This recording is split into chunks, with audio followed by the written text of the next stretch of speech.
Hey guys, tonight we're diving into the heart of one of the most intricate, disciplined, and awe-inspiring civilizations the world has ever known, Imperial China. Spanning more than 2 millennia, it shaped the course of human thought, warfare, governance, art, and innovation.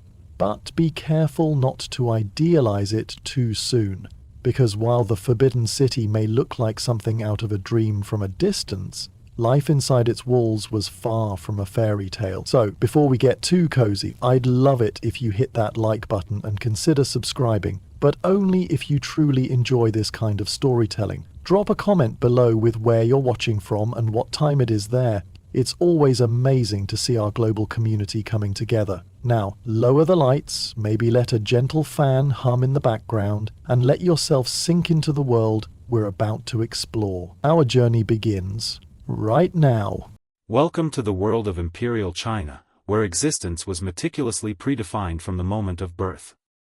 Imagine a rigid societal structure, much like a towering, multi-layered confection. Yet you occupy the most humble, aged bottom tier, perpetually deprived of the luxurious frosting that never quite reaches you. At the apex resides the emperor. Revered as the Son of Heaven, a magnificent designation that, upon closer inspection, offers no recourse for grievances to the celestial realm. The emperor's authority and the social hierarchy. The emperor's authority stemmed from the mandate of heaven, a divine decree contingent on prosperity and tranquility. As long as harvests flourished and rebellions remained dormant, his sacred status was unassailable. However, should misfortune strike, it signaled heaven's disapproval, paving the way for a new dynastic succession. Directly beneath the emperor were the scholar officials, erudite men who devoted their lives to mastering Confucian doctrines. Their days were spent reciting philosophical tenets unsolicited, often cultivating a stoop from years hunched over bamboo scrolls and an ingrained sense of intellectual superiority. Their entry into this elite class was through the imperial exams, a formidable academic gauntlet akin to modern standardized tests, but with the dire consequence of perpetual poverty for those who faltered. The working classes and societal outcasts. Next in line were the farmers, the sun-weathered, often undernourished, yet indispensable foundation of society. Confucian philosophy paradoxically held them in high regard, acknowledging their crucial role in sustaining the empire. Regrettably, this respect did not translate into access to basic amenities like dental care or leisurely breaks. Following them were the artisans, skilled craftspeople who painstakingly produced essential goods. Paper, porcelain, fans, and countless other useful items. While their contributions were undeniable, their societal standing was considerably lower. Yet, even they held a slight advantage over merchants. These individuals, despite often possessing significant wealth, were generally distrusted. Confucian principles viewed profiting from the labor of others as morally questionable. Thus, a merchant, even adorned in sumptuous silks and dripping with silver, might still be perceived with the same disdain as a common swindler. The lowest rungs of society and women's position.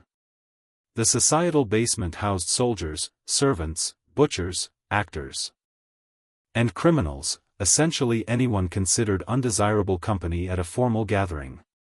Monks occupied a curious gray area, hovering between revered holy figures and those whose unconventional appearance raised public eyebrows.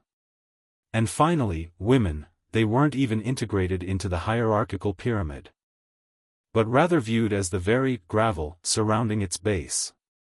Their lives were dictated by strict obedience, first to their fathers, then to their husbands, with the primary expectation of bearing sons who would, in turn, perpetuate the cycle of male subservience.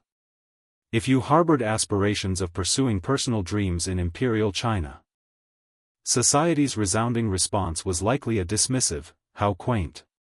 Now, back to your designated duties. A day in the life. Morning rituals. Your day in Imperial China commenced with the cacophony of a crowing rooster and the insistent clamor of the village bell, as if attempting to rouse the spirits of the departed. Upon awakening, you would immediately be reminded that simply existing was not an option. The first order of business was to bow, not to some abstract deity, but to your father, then your mother, your grandparents, and potentially even your great-aunt if she was still among the living. This was the essence of filial piety, a deeply ingrained and obligatory practice. Neglecting to bow was not merely impolite, it was an egregious act inviting cosmic disgrace upon 7 generations of your lineage. And this was not a single, perfunctory bow. You would bow upon waking, before meals, and even if an elder merely coughed in your vicinity. If you weren't performing at least 6 bows before breakfast, one might question your adherence to cultural norms. Navigating social etiquette and family authority.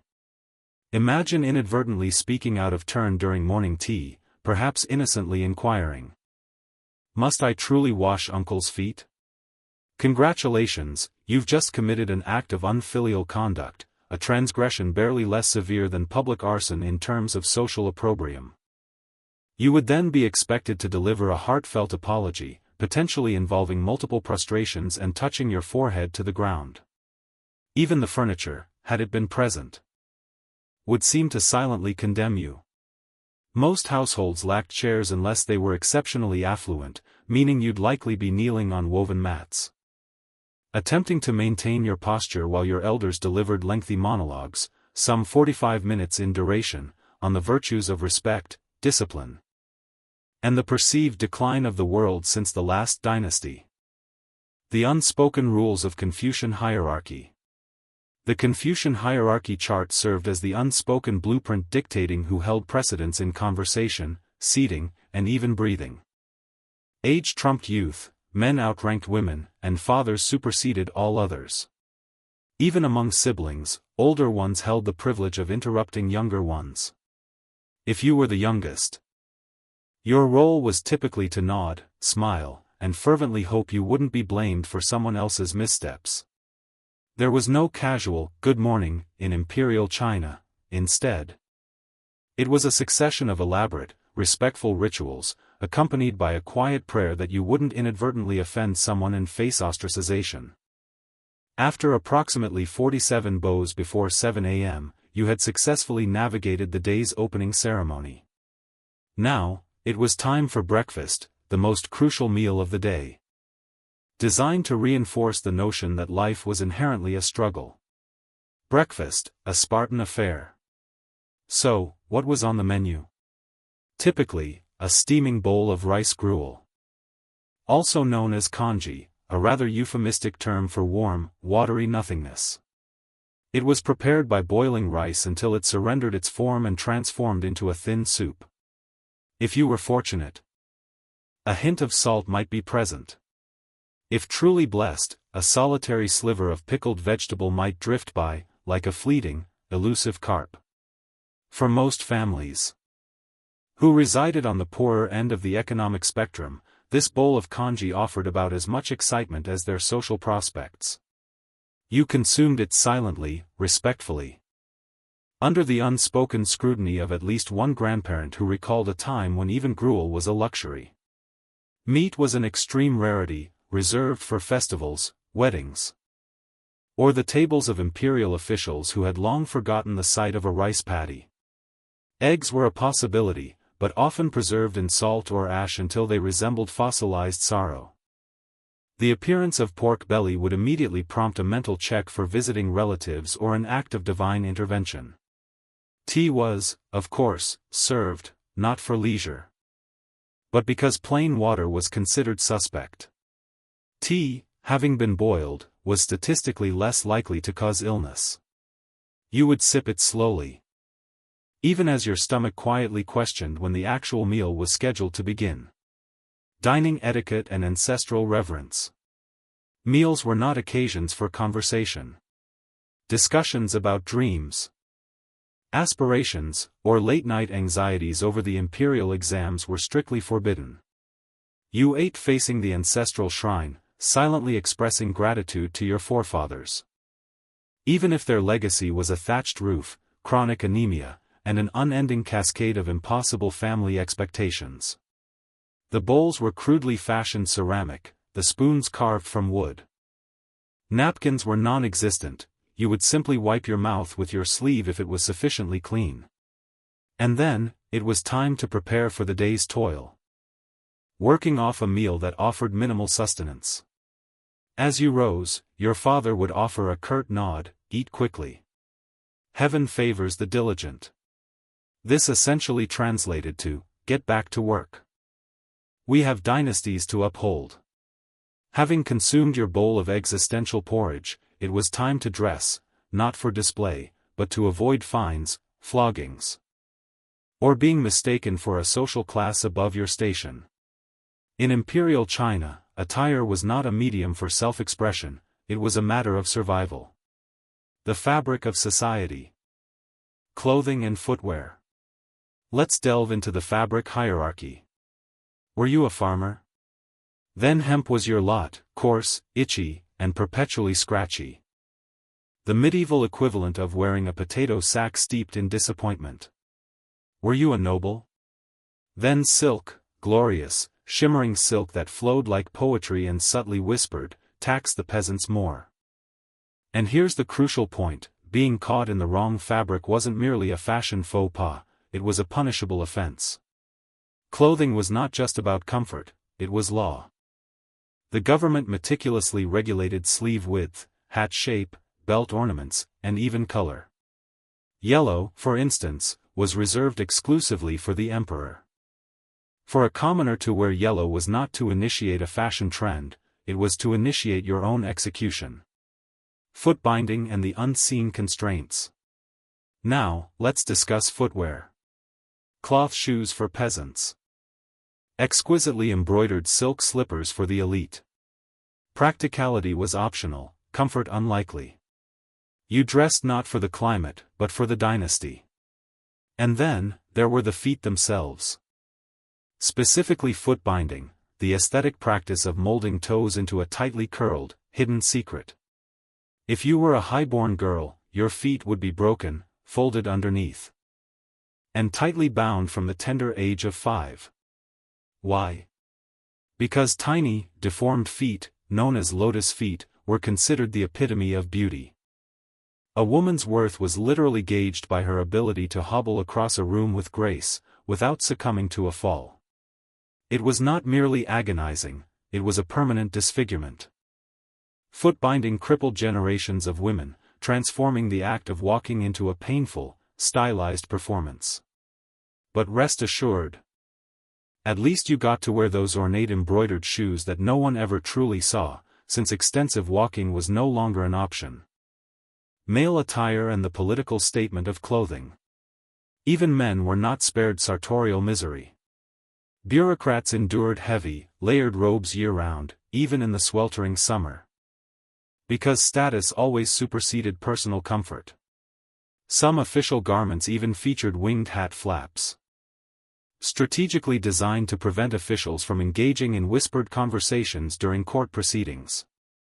Thus, imperial Chinese fashion, while undoubtedly elegant and symbolic, was also deeply political.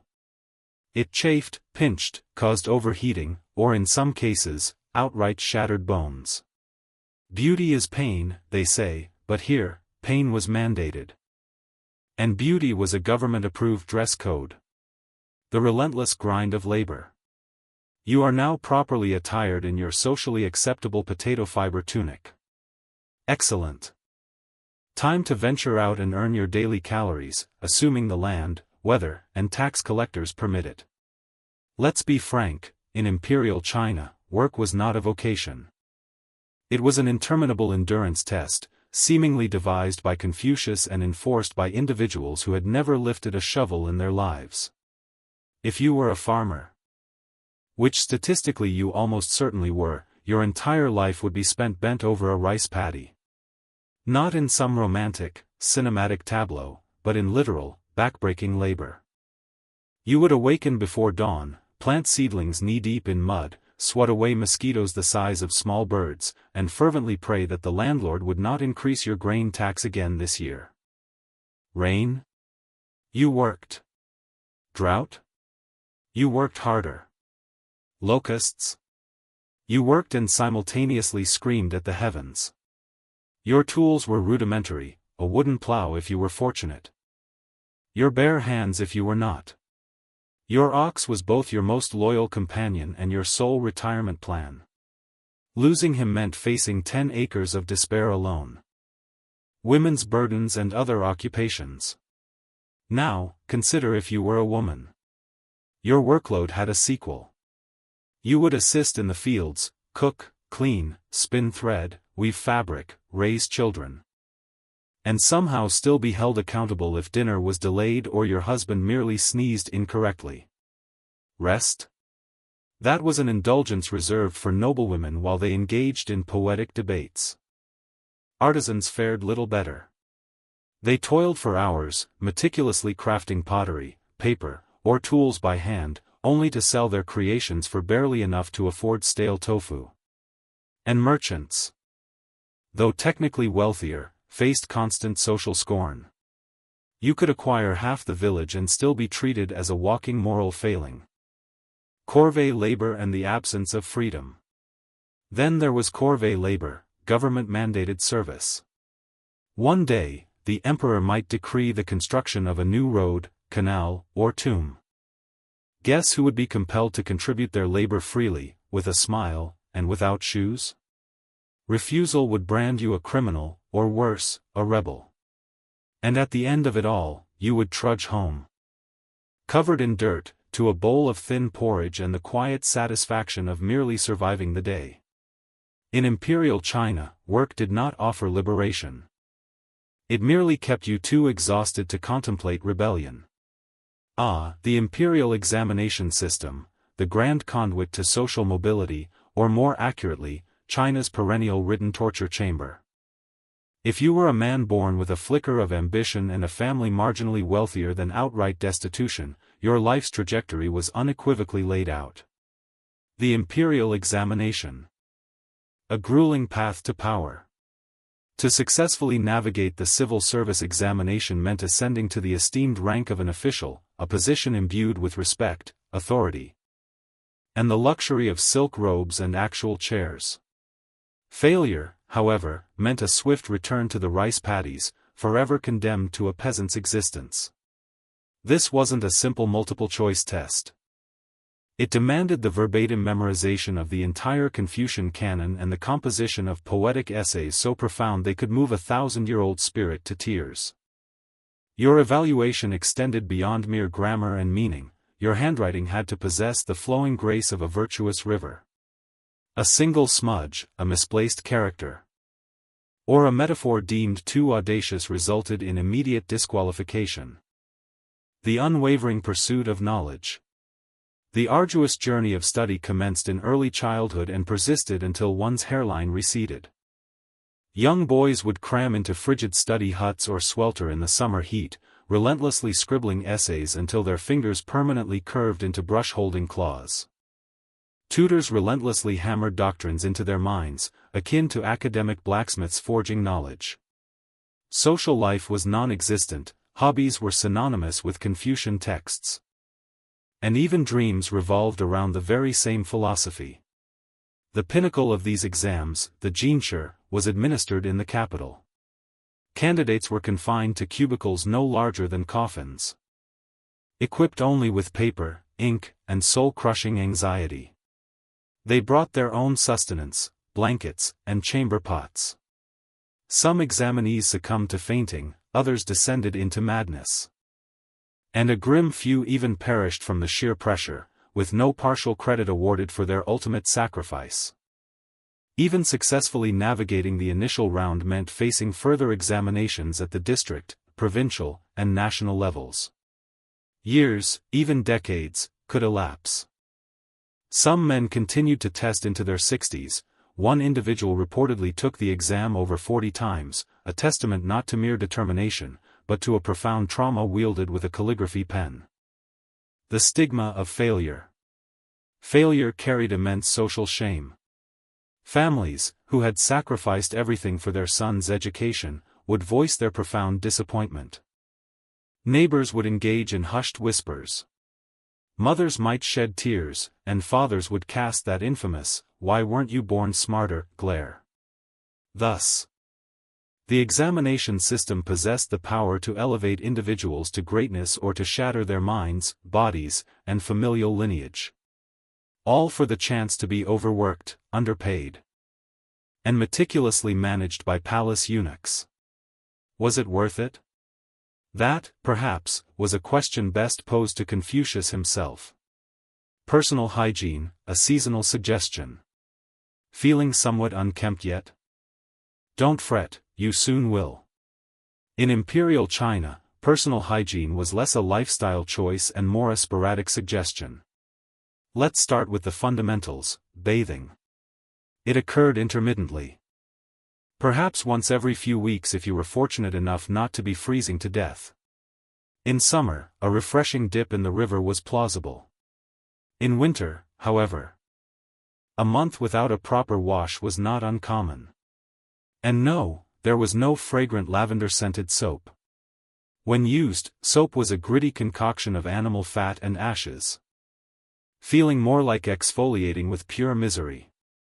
Public bathhouses did exist, especially in larger urban centers, but privacy was a foreign concept. You'd find yourself scrubbing your armpits alongside an elderly merchant and a screaming toddler, while a monk intoned hygiene proverbs in a corner. Oral care and unwanted companions. For a refreshing toothpaste, one might try salt, charcoal, or powdered bones. Toothbrushes were fashioned from animal hair attached to bamboo. Effective only if your aim was to mildly dislodge plaque into a new location.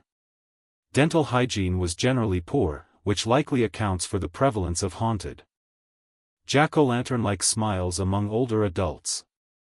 And then there were the parasites: lice, fleas, bed bugs. These weren't mere pests, they were more akin to ubiquitous housemates. Regardless of your wealth, if you possessed hair, you harbored company. Comb shops thrived, as everyone required a lice comb. And those who didn't would scratch their scalps as if attempting to summon lightning. Clothing and public facilities. Clothing offered no reprieve. The same outfit would be worn for weeks on end. Washing clothes demanded the arduous task of hauling water, boiling it, hand scrubbing, and praying your garment wouldn't disintegrate. Underwear existed, but wasn't a daily necessity. Especially for peasants who frequently went without, a risky endeavor indeed. And let's not dwell on the toilets, or perhaps, for your own sanity, do. A typical toilet was simply a hole in the ground, occasionally framed by wooden boards for those with a touch more refinement. Public latrines functioned in the same unsettling manner as a haunted well, malodorous, crowded, and perpetually on the brink of biological catastrophe. Imperial China boasted silk, philosophy, poetry, and palatial residences. However, if you longed for a long, hot, private shower, you were approximately 1,500 years too early. Imperial justice, a terrifying enforcement. So, you've endured the lice, the breakfast disappointment, and the soul-crushing exam preparation. But before you even consider voicing a complaint to your neighbor, remember that in Imperial China, the law was a constant, vigilant observer. And unlike modern surveillance, this oversight came with bamboo sticks and remarkably inventive punishments. Let's begin with the legal code. Imperial dynasties, particularly during the Tang and Qing periods, were renowned for their meticulously detailed laws. There were regulations governing taxes, hairstyles, hat shapes, the proper way to grieve, and even the permissible duration of mourning for your in-laws. Accidentally wearing the wrong color on an improper festival day was technically a criminal offense. And yes, they maintained records, official bamboo strip documents, painstakingly inked and filed by overworked scribes who likely loathed their profession. Punishments and torture as procedure. Punishment was not subtle. Forget modern courtrooms and community service. Imperial justice subscribed to the principle of education through suffering. For minor infractions, you might receive a flogging with a bamboo rod. Interestingly, the courts even possessed different sizes of sticks depending on the nature of the transgression. A light insult warranted a small stick, stealing a chicken merited a larger one, and failing to bow deeply enough to a magistrate's horse might result in a surprising stick combination. For more serious crimes, the escalation was swift.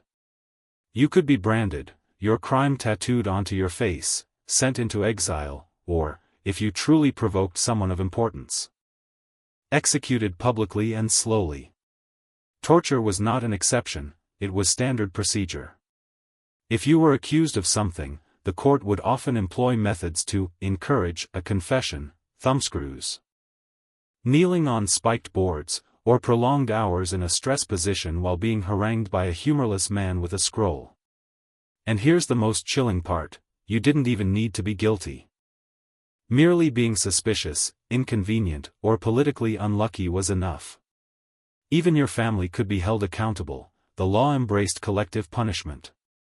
If your cousin uttered something seditious during a rice wine binge, you might awaken to find your home under investigation, for guilt, it seemed, was hereditary. The law was structured, advanced, and utterly terrifying.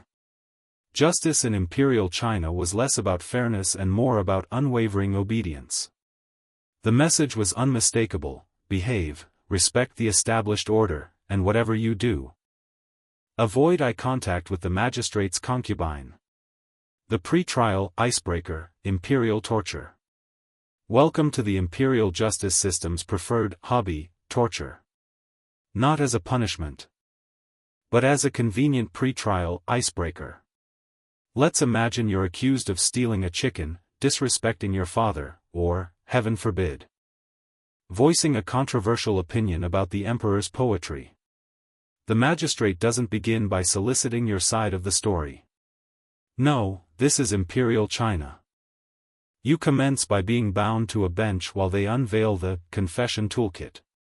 First up, the bamboo rod, employed to beat your back, buttocks, or thighs until you regret transgressions you may not even comprehend. This wasn't random brutality, official punishment logs meticulously recorded every stroke with bureaucratic precision. 30 lashes for theft, 45 for lying, and a bonus lash for squirming. Still denying guilt? Time for an upgrade. Kneeling on spiked boards was a classic. You would kneel on rough wood embedded with stones or glass until your legs collapsed or your will broke. It was a bit like yoga, if yoga had been conceived by irate civil servants. Then there was the finger crusher, 2 wooden slabs tightened with rope around your fingers. Amusingly, it was dubbed the small tiger bench. A deceptively charming name until your bones fractured like kindling. While difficult to write a confession with broken fingers, penmanship was not a primary concern. And yes, this was standard practice. Torture wasn't viewed as morally questionable, it was simply considered the most efficient method for extracting the truth. Or at least a version of it that aligned with the official narrative. If you persisted in your denial, they would simply escalate the torment. Some punishments involved being stretched, whipped, or left bound under the scorching summer sun while officials took a lunch break. Don't bother screaming, the neighbors were accustomed to it. The unseen eye, imperial surveillance. Now, imagine you're innocent. Congratulations, you'd still be tortured, because a clean confession was essential for proper record keeping. Better to admit to something than risk being labeled uncooperative, imperial logic at its finest. So, the next time you grumble about modern bureaucracy, remember that at least the DMV doesn't beat you with bamboo until you confess to improper parking in 1372. You might believe you're alone, but in Imperial China, someone was always observing. And no, it wasn't just your judgmental grandmother. The surveillance state wasn't digital, it was profoundly human, meticulously trained, state-sanctioned, and terrifyingly comprehensive.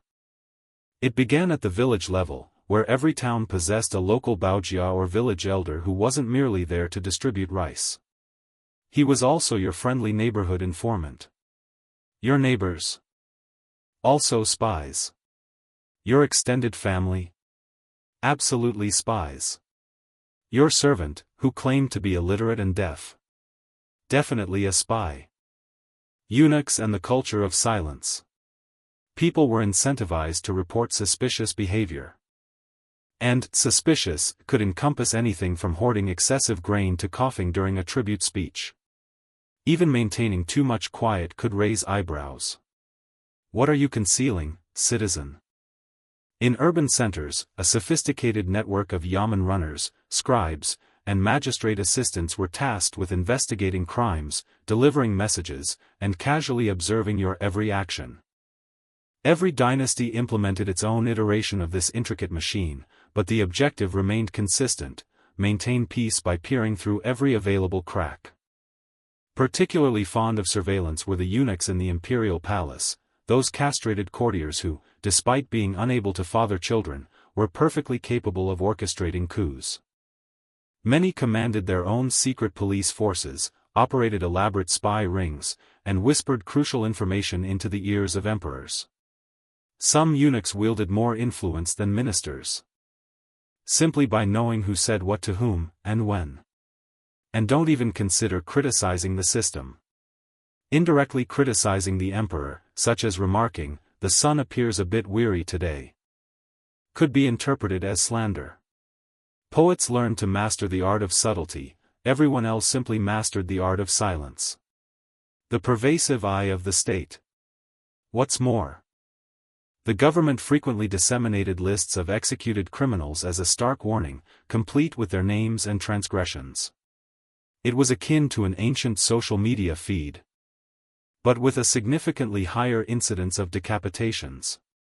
Consequently, if a rebellious thought dared to flicker through your mind, you swiftly suppressed it.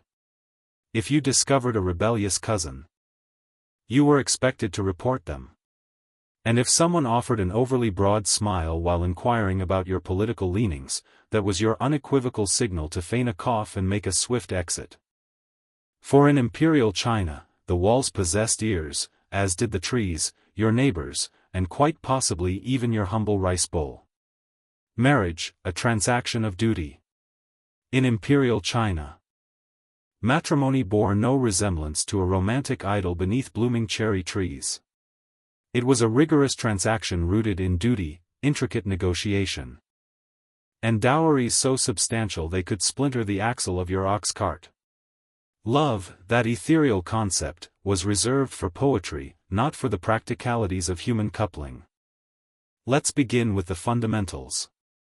Marriages were invariably arranged. Your parents determined your destiny while you were still mastering the art of wielding chopsticks. If your family possessed a modicum of social standing, they would enlist a matchmaker, a professional fact-finder who meticulously scrutinized horoscopes, ancestral records. And whether your prospective spouse's forebears had committed any embarrassing faux pas 5 dynasties prior. If all the stars aligned, congratulations. You were betrothed to someone you had likely never encountered. Physical attraction, personality congruence, shared interests, all were utterly irrelevant. Compatibility was meticulously measured by birth charts and tax ledgers. For women, marriage was not an exciting new chapter, it was a ceremonial abduction, albeit adorned with elaborate robes. You permanently severed ties with your birth family, adopted your husband's surname, and relocated to his household, where you were now expected to serve not only him, but also his parents, his grandparents, and any cranky uncle who happened to occupy the guest room. The dowry system mandated that your family dispatch money, goods, or land along with you, the more, the better. Consider it imperial China's version of a "thank you for taking her off our hands" gesture. In reciprocation, the groom's family might offer betrothal gifts, but temper your excitement. Sometimes this entailed silks and exquisite jewelry, other times, merely a slightly more respectable chicken. Wifely duties and concubinage. Once married, your role was unequivocally defined. Produce male heirs, obey your in-laws, and never, under any circumstances, speak back. A wife was expected to embody the Confucian trinity of womanhood, modesty, silence, and diligent labor. Should you prove too vociferous, too opinionated, or, heaven forbid, barren, you could be legally supplanted by a concubine. Speaking of which, yes, concubinage was a prevailing practice. Men, especially those of wealth, could acquire multiple concubines. For women, it was a singular opportunity for survival. Divorce was a rare and socially ruinous event. The only permissible grounds were the 7 outs, which included jealousy, debilitating disease, or excessive gossip. So, if your tea-drinking habit sufficiently irked your husband, he could legally cast you aside. Delightful.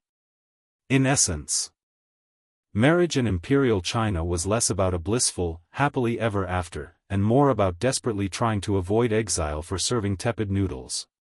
Rebellion, a perilous endeavor. So, you're contemplating rebellion? Perhaps you've grown weary of backbreaking labor, incessant bowing, or that smug magistrate who taxed your rice and your dignity in the same afternoon. A daring move. Indeed. Unfortunately, in Imperial China, rebellion did not transform you into a hero, it merely ensured you became a very short-lived headline. Let's address the fantasy. You assemble a motley crew of peasants, incinerate your landlord's tax ledgers, and grandly declare a new era of justice. The inherent flaw? The imperial army arrives 3 days later. Armed with horses, crossbows, and a complete absence of humor. You see, emperors were not merely bureaucrats adorned with gold hats, they were fanatical about stability. Confucian ideology unequivocally taught that rebellion signified disorder, and disorder, in turn, signified a cosmic imbalance. This rendered you not merely a criminal, but a cosmic threat. And the retribution for cosmic threats was, to say the least, dramatic. You would be captured, publicly paraded, tortured, and frequently executed in a manner specifically designed to stifle any nascent creative thinking. Public beheadings were commonplace, as was quartering. One emperor favored slow slicing, a particularly charming technique where you were repeatedly cut until both your official paperwork and your torso were complete. And it didn't end with you. The imperial government reveled in collective punishment. Your family, your neighbors, even that unsuspecting individual who once loaned you a hoe, all were considered fair game. The rationale was disarmingly simple: if we eradicate your entire village, no one else will dare to rebel. Effective, yes, but terrifying. The harsh reality of uprisings. Despite the dire consequences, rebellions did periodically erupt. From the Yellow Turban Rebellion to the White Lotus Uprising, desperate individuals occasionally rose in defiance. While some ignited widespread chaos, most were brutally suppressed. The survivors were either enslaved, silenced, or conscripted into public works projects they would not live long enough to complete. Even merely discussing rebellion was fraught with peril. Penning a sassy poem hinting at discontent? Boom. Arrested. Confess under the duress of bamboo interrogation. If fortunate, you might face exile to the remote outer provinces, granted time to ponder your actions in a cold, rocky, and strategically flea-infested locale. So yes, rebellion sounded romantic, the stuff of epic dramas and legends. In grim reality, you were far more likely to become a cautionary tale etched onto a public plaque. Yearning to alter the system? It was best to literally keep your head down. Court life. A gilded cage of treachery. Perhaps you reasoned, if I can't prosper as a peasant, perhaps I'll ascend the ranks, ace the exams, and lead a comfortable life as a government official. How endearing. Welcome to court life in Imperial China, where the tea is indeed hot, the robes are undeniably silk, and the palace floors gleam with a divine polish, but so, too, do the knives concealed behind everyone's backs. Let's commence with the Forbidden City, the emperor's heavily guarded sanctuary. Within its walls, everyone smiled and plotted. Eunuchs, ministers, concubines, scholar officials, all ensnared in a perpetual game of polite betrayal. The only thing more cutthroat than court life was literal throat-cutting, an occurrence that was far from uncommon. If you were an official, your every movement was meticulously observed, not merely by spies, but by relentless rivals eagerly awaiting your misstep. File a report with an incorrect character. Treason. Mispronounce the emperor's name during a reading. Treason. Hesitate before kneeling. Treason adjacent, at the very least. Eunuch power and imperial harem dynamics. And let's discuss eunuchs, castrated palace servants who wielded disproportionate power. Many began their careers humbly, ascended swiftly, and became crucial gatekeepers to the emperor's inner sanctum. Upset a eunuch, and you might discover your promotion mysteriously delayed or your name surreptitiously added to a list of accidental disappearances. Meanwhile, the imperial harem was no romantic fantasy. It was a high-stakes political battlefield. Concubines vied for imperial favor, ruthlessly sabotaged rivals, and fervently hoped to birth a prince, preferably one who managed to survive past the age of 5 without being poisoned. The empress might technically hold authority, but good luck controlling 30 jealous women with nothing but time and creative scheming on their hands. The peril of expression and the end of dynasties. Even poetry carried inherent risks. Compose the wrong metaphor about wilting flowers or a crumbling wall, and someone might interpret it as veiled criticism of the emperor. Officials were executed for writing poems about the weather because the emperor took the hint personally. And when the emperor finally succumbed to death, then the true fun commenced. Succession disputes, clandestine wills, mysterious deaths, unfortunate illnesses, half the court often failed to survive the transition. So no, court life was not safer. It was merely death draped in silk. Your robe might be red, but so too was the floor beneath it. The anonymous cog in the imperial machine. You've made it this far, you've bowed, perhaps bled. Committed 400 Confucian aphorisms to memory, and dodged at least 3 distinct forms of demise. But here is the overarching truth about life in imperial China: you were a statistic, a headcount. A mere line item on a dusty tax ledger. To the empire, you were not an individual brimming with hopes and aspirations.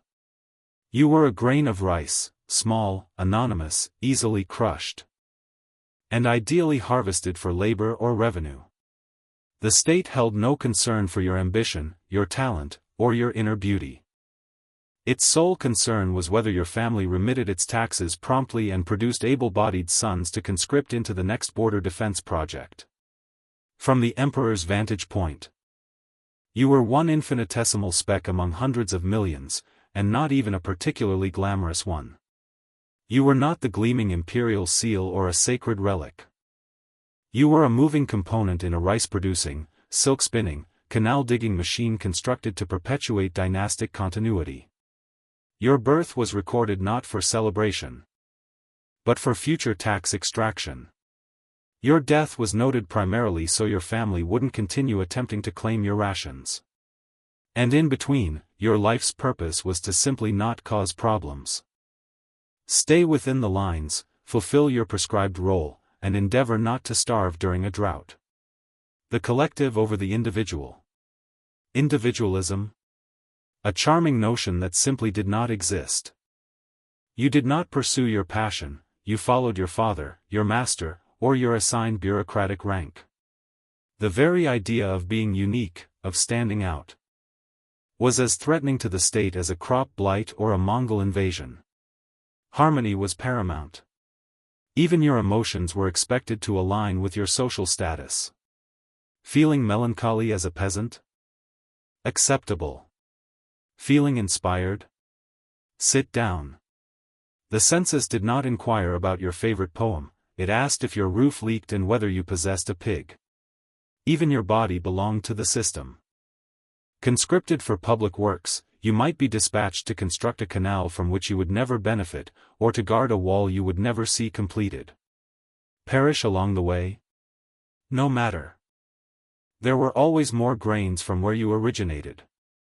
In imperial China, you mattered, but only insofar as you could be counted, taxed, or quietly interred.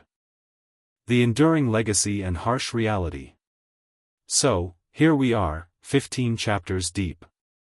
And if you've been attentive, one truth is abundantly clear: imperial China was magnificent. And magnificently merciless. Yes, this civilization bequeathed to the world some of its most profound inventions: gunpowder, paper, the compass, printing, and a bureaucracy that, for the most part, functioned. The Great Wall snaked across mountains. The Forbidden City stood as a testament to imperial will, and poetry flowed like the Yellow River, beautiful, boundless, and often fatal if misinterpreted. Its legacy is unmatched. The reality, however, was backbreaking, rigidly hierarchical, and perpetually a single bad rice harvest away from collapse.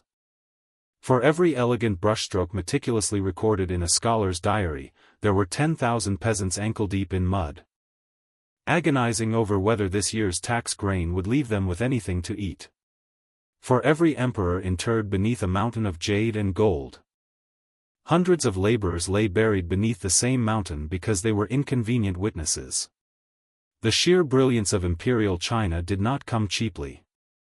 It was paid for in childhood sacrifice to exam study, backs broken from fieldwork, and lives abruptly curtailed by law, famine, or conscription.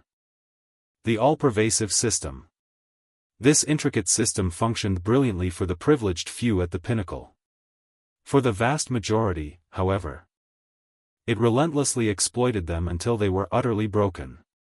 And perhaps the most unsettling aspect was that most people simply accepted it, not out of a fondness for oppression, but because the system had cunningly convinced them that this was the natural order of things.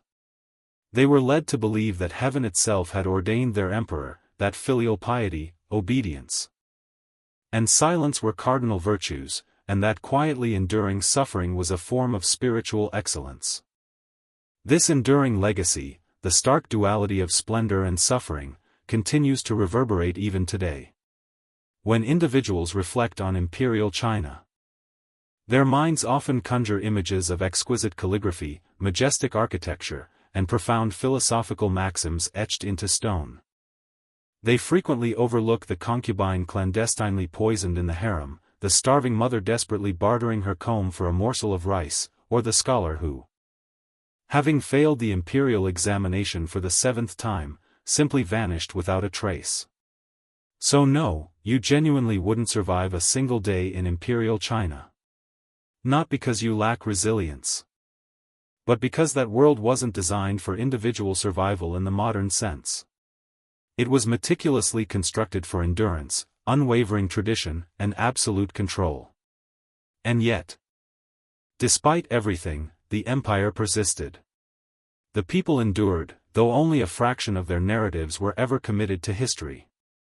The ill-fated journey, the Donner Party. In the spring of 1846, the monumental westward migration was in full swing. The Oregon Trail hummed with vitality, oxen lumbering onward, wagon wheels groaning under their burdens, and families clutching dreams of fresh starts. Among this throng of hopeful travelers was a contingent of approximately 30 individuals, led by brothers George and Jacob Donner and the entrepreneur James F. Reed. They weren't reckless fortune seekers or audacious adventurers, they were farmers, artisans, mothers, and children, relentlessly pursuing the promise of California's fertile valleys. Their timing appeared impeccable. The first snows were months away, and the well-trodden route westward had already facilitated the journeys of thousands before them. However, the Donner Party, which later swelled to 87 members, committed one monumental blunder that would irrevocably set them on a trajectory toward profound tragedy. They opted for a shortcut. This purported shortcut was the Hastings Cutoff, an unverified route championed by Lansford Hastings, an opportunist who had never personally traversed it with a wagon. He audaciously claimed it would trim weeks off the journey by slicing through Utah's formidable Wasatch Mountains and the desolate Great Salt Lake Desert. Hastings had dispatched scouts ahead to deposit letters, fervently encouraging immigrants to adopt his novel path. The Donner Party, placing their trust in these missives, deviated from the conventional trail and heeded his counsel. Initially, spirits remained buoyant. The group comprised children, elderly parents, and entire families who shared hymns by the flickering campfire at night, clinging tightly to their hopes. But adversity swiftly descended. The Wasatch Mountains proved far more treacherous than Hastings had depicted.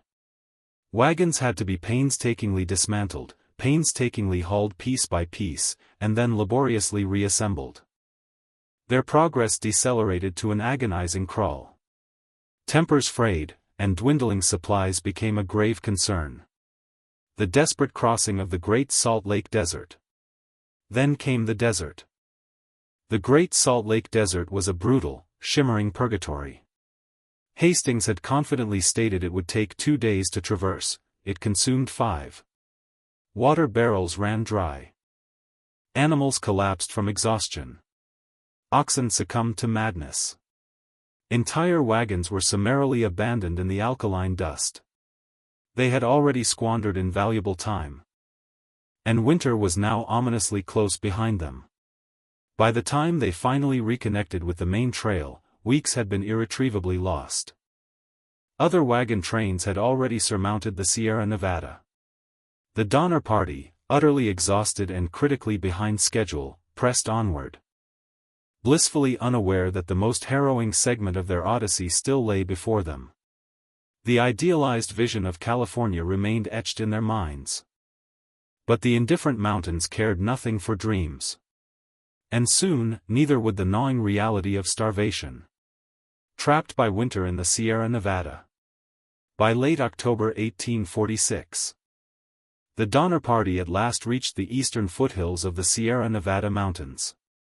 This was meant to be the final formidable impediment before their descent into California's promised territories. Yet, these mountains were not merely towering, they were merciless, and winter was making an unseasonably early arrival. The party had by now fragmented. Some families had pressed ahead, while others, including the Donners and the Reeds, lagged significantly behind, hampered by broken wagons, injured oxen, and sheer physical depletion. Snow began to fall, initially a gentle dusting. Then a relentless onslaught. Within days, the mountain passes became utterly impassable. They were unequivocally trapped. They established encampments at Truckee Lake, now known as Donner Lake, while others halted further back at Alder Creek. Makeshift cabins were hastily constructed from pine logs and salvaged wagon components. They systematically slaughtered their remaining animals. Hides were crudely fashioned into rudimentary tents. The snow persisted, accumulating to over 6 feet, then 10. The onset of starvation. The gnawing specter of hunger swiftly materialized. Rations were drastically reduced. Their livestock was entirely depleted. They resorted to boiling strips of rawhide and gnawing on leather belts. One desperate child attempted to consume a blanket. Another chewed on a piece of tree bark until their gums bled profusely. Each dawn brought another frigid corpse. Death moved with a slow, polite, then relentlessly cruel pace. Inside those desolate cabins, there was no warmth, only the suffocating presence of smoke, hunger, and an oppressive silence. Mothers desperately attempted to comfort their starving children. Fathers stared blankly into the endless expanse of snow, grimly calculating how far they might possibly travel on foot. Arguments erupted. Hope, like the rarefied mountain air, grew thinner with each passing moment. On November 12, a ferocious blizzard sealed their fate. Snow piled up to the roofs of their makeshift shelters. Trees groaned and snapped under the immense weight. Any vestige of escape was buried beneath an impenetrable blanket of white silence. The pass was irrevocably closed. The dream of California was shattered, replaced by a singular, desperate imperative: survival. The Forlorn Hope Party. By mid-December, with no glimmer of rescue on the horizon, 15 of the strongest members formed what would become known as the Forlorn Hope Party. 10 men and 5 women strapped crude snowshoes to their feet and embarked on a perilous attempt to traverse the mountains on foot, carrying meager provisions and the unbearable psychological burden of what lay ahead. Behind them, dozens remained at the camps, succumbing to starvation, perishing, and languishing in a frozen purgatory. For the Forlorn Hope, the question was no longer if they would survive, it was who would die first, and who would consume them. On December 16, 1846, 15 desperate souls stepped into the unforgiving snow and vanished into the annals of history. They were christened the Forlorn Hope, not by newspapers, but by their fellow immigrants who watched them depart, fully cognizant of the word's grim connotations: lost, hopeless, doomed. Each member carried only what was absolutely essential: scraps of dried oxhide, flint, a single rifle, and tattered blankets. They fashioned rudimentary snowshoes, optimistically hoping to remain atop the deep drifts. But their efforts were largely in vain. The snow was powdery and seemingly endless. They slogged for miles each day, impeded by profound exhaustion and the icy grip of the high-altitude wilderness. Cannibalism, the ultimate desperation. Within days, they were hopelessly lost. Their meager food supply vanished almost immediately. They had grievously miscalculated the distances involved. A squirrel was miraculously caught. A pine cone was boiled in a desperate attempt at sustenance. And then, a man collapsed, Franklin Graves, the oldest member of the group. His daughters wept uncontrollably as he succumbed in the snow. There was nothing they could do. And then, one by one, others began to fall: Antonio, the Mexican teamster, Patrick Dolan. Raving and delirious, Lemuel Murphy, a mere 13-year-old. Death arrived not as a raging storm, but as a slow, pervasive hush, silent, white, inescapable. Then came the moment when the line of human decency was irrevocably crossed by an agonizing blend of desperation and cold, brutal logic. The survivors, driven to the absolute edge, carved meat from their fallen companions. They wept, they prayed, they vomited, and then they ate again. This was not an act of savagery, it was an exercise in grim calculus: starve or live. Sarah Graves, a mere 19-year-old, later recalled the first taste. She never uttered another word about it. William Foster, gaunt and silent, kept his horrifying thoughts to himself. Marion Graves clutched her sister's hand and whispered that it didn't matter what they were forced to do, as long as they made it home. By the time they stumbled out of the mountains weeks later, only 7 had survived, 5 women and 2 men. Their eyes were deeply sunken, their cheeks ravaged by frostbite, their mouths sealed in a chilling silence. Yet, they brought something far more potent than mere supplies or maps: they brought news.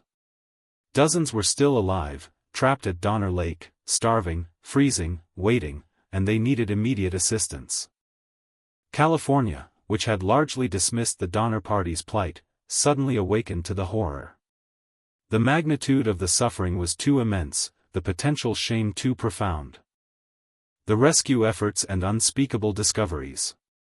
Rescue parties were swiftly organized, but by the time they reached the trapped pioneers, the snow had deepened even further. And in the cabins by the lake, what they were about to discover defied all imagination. The first rescue party arrived at Donner Lake in February 1847. 2 agonizing months after the Forlorn Hope emerged from the mountains. What they encountered was not a camp, it was a graveyard. Cabins lay half buried in snow, their doors frozen shut.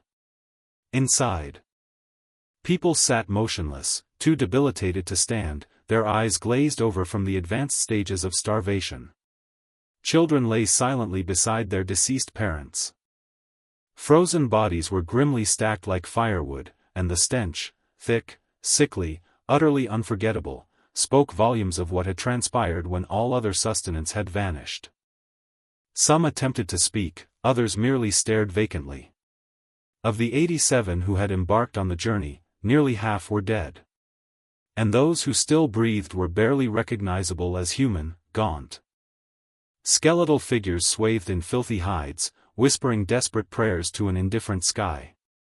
The rescuers had brought essential supplies, flour, dried meat, blankets. But it was woefully insufficient to save everyone. There was simply no way to transport dozens of enfeebled individuals through snowdrifts taller than wagons. They were forced to make agonizing, impossible decisions. Children were prioritized, the smallest, the lightest, those with the greatest chance of surviving the arduous trek back down the mountains. Parents remained behind, watching in silent despair as strangers carried away their offspring, uncertain if they would ever behold them again. The aftermath and public reckoning. Over the subsequent 2 months, 3 more rescue missions followed. Each had to contend with treacherous whiteouts, terrifying avalanches, and unforgiving terrain that had utterly consumed the Donner Party. With every return journey, the rescuers brought fewer supplies, discovered fewer survivors, and unearthed darker, more horrifying narratives. The truth began to seep out, not merely of starvation, but of cannibalism. Of how, during the darkest nights, when all hope seemed extinguished, some survivors had resorted to feeding on the dead. Some even whispered chilling rumors that others had killed to ensure their own survival. Names were guarded closely, but the rumors echoed louder than the facts. Some were judged, others pitied. Most were simply too profoundly traumatized to utter a single word. James Reed, who had been banished early in the journey for killing a man in self-defense, returned as a rescuer. Against all odds, he discovered his wife and children still alive. George Donner, however, lay dying at Alder Creek, his arm gangrenous. His devoted wife, Tamsin, steadfastly refused to abandon him. She remained behind when the others departed and never made it out of the mountains. When the final survivors at last reached California in April 1847, the immediate ordeal was over. But the scars, emotional, cultural, and historical, were just beginning to fester. News of the Donner Party's harrowing ordeal spread eastward like an uncontrolled wildfire. Twisting with each retelling, growing progressively darker and more grotesque. Newspapers couldn't satiate their readers' appetite for the gruesome details. America, then consumed by the fervent ideology of manifest destiny, was suddenly confronted with its own dark reflection. The story was simply too irresistible. Pioneers chasing paradise transformed into cannibals amidst the snow. Some headlines shrieked of the cannibal horror of the Sierra. Others unreservedly accused survivors of murder. This was more than just a scandal, it was a profound national reckoning. The westward expansion had always been marketed as glorious, divinely ordained, and utterly inevitable. The tarnished dream of westward expansion. But now, that radiant vision was irrevocably tainted by the chilling image of starving pioneers roasting human flesh over pinewood fires. Journalists relentlessly sensationalized every gruesome particular. Who had consumed whom? Who had endured a noble death, and who had prolonged their suffering excessively? Sarah Graves, one of the survivors, was relentlessly pursued for interviews, as was Mary Murphy, who had tragically lost almost her entire family. Survivors found themselves ensnared between the conflicting forces of renown and ignominy, lauded for their endurance yet condemned for the means by which they had achieved it. James Reed, once a disgraced exile, returned to San Jose a profoundly altered man, perpetually haunted but ultimately vindicated. His resolute leadership during the rescue missions garnered him considerable public sympathy, and he dedicated a substantial portion of his later life to safeguarding the reputations of the survivors. Yet, even his earnest efforts couldn't completely quell the persistent whispers. Tamsin Donner tragically transformed into a poignant symbol of devotion, a loyal wife who steadfastly remained with her dying husband, repeatedly spurning opportunities for rescue. When she finally attempted to depart with a group of men, she vanished. Her ultimate fate remains shrouded in ambiguity. Some accounts suggest she succumbed to the bitter cold. Others darkly hinted that she had been murdered and consumed by the very men she had placed her trust in. Official silence and a cautionary tale. The government, for its part, maintained a conspicuous silence. California teetered on the precipice of becoming U.S. territory, and the last thing officials desired was to sully the idealized vision of westward expansion. The incident was summarily dismissed as an unfortunate calamity, a mere anomaly, no official inquiry, no formal investigation. And yet, in every parlor and saloon across the nation, whispers of the Donners persisted. The name itself became a stark cautionary tale. Children were admonished, don't take shortcuts. Don't stray from the trail, or you might end up like them. However, beneath the raw horror, something more profound and intricate lingered, unsettling questions about the very essence of survival, the fluidity of morality, and just how fragile the veneer of civilization truly becomes when the snow refuses to abate. For those who endured the Sierra Nevada nightmare, their ordeal didn't conclude when the snow finally melted. Survival had extracted an exorbitant price. The lingering scars of survival, etched deeply into bone and memory. The survivors emerged from the mountains, yet they never truly left the horrors behind. Many were mere children. They re-entered civilization as spectral figures, quiet, underfed, with eyes widened by unspeakable experiences. Some, like Virginia Reed, then only 13, would go on to live long and seemingly ordinary lives. She eventually married, raised children, and even published her harrowing account in letters. But beneath her composed demeanor lay a trauma that throbbed like an old, unhealed wound. Others fared far worse. Mary Murphy, having lost her entire family, married young and tragically passed away within a few years. Louis Keseberg, a German immigrant among the last to be rescued, was forever stigmatized by pervasive rumors that he had not only consumed the deceased but had actively murdered them to ensure his own sustenance. He successfully sued a newspaper for libel, winning $1 in damages. It was a Pyrrhic victory, the indelible stain never truly faded. Some survivors attempted to vanish, altering their names, relocating far from California, or steadfastly refusing to discuss the events. Others were compelled to speak, haunted not merely by their own actions but by the terrifying spectacle of humanity's slow unraveling around them. It wasn't just the cannibalism, it was witnessing friends waste away into skeletons, hearing the silent anguish of mothers no longer able to nourish their children, and the agonizing choice of who to save when rescue finally arrived, knowing there was never enough room for all. Societal reactions and enduring guilt. Communities responded with varied reactions. Some treated the survivors with profound pity and unwavering respect, recognizing their suffering as an act of heroic endurance. Others engaged in hushed whispers and insidious gossip, eager to distance themselves from what had become a living nightmare inextricably woven into the fabric of the American frontier myth.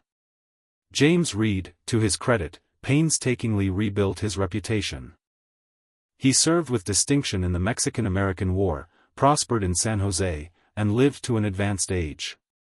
Yet, even he conceded in his letters that the visceral images of the dead and the haunting sounds of the camp remained with him, ceaselessly.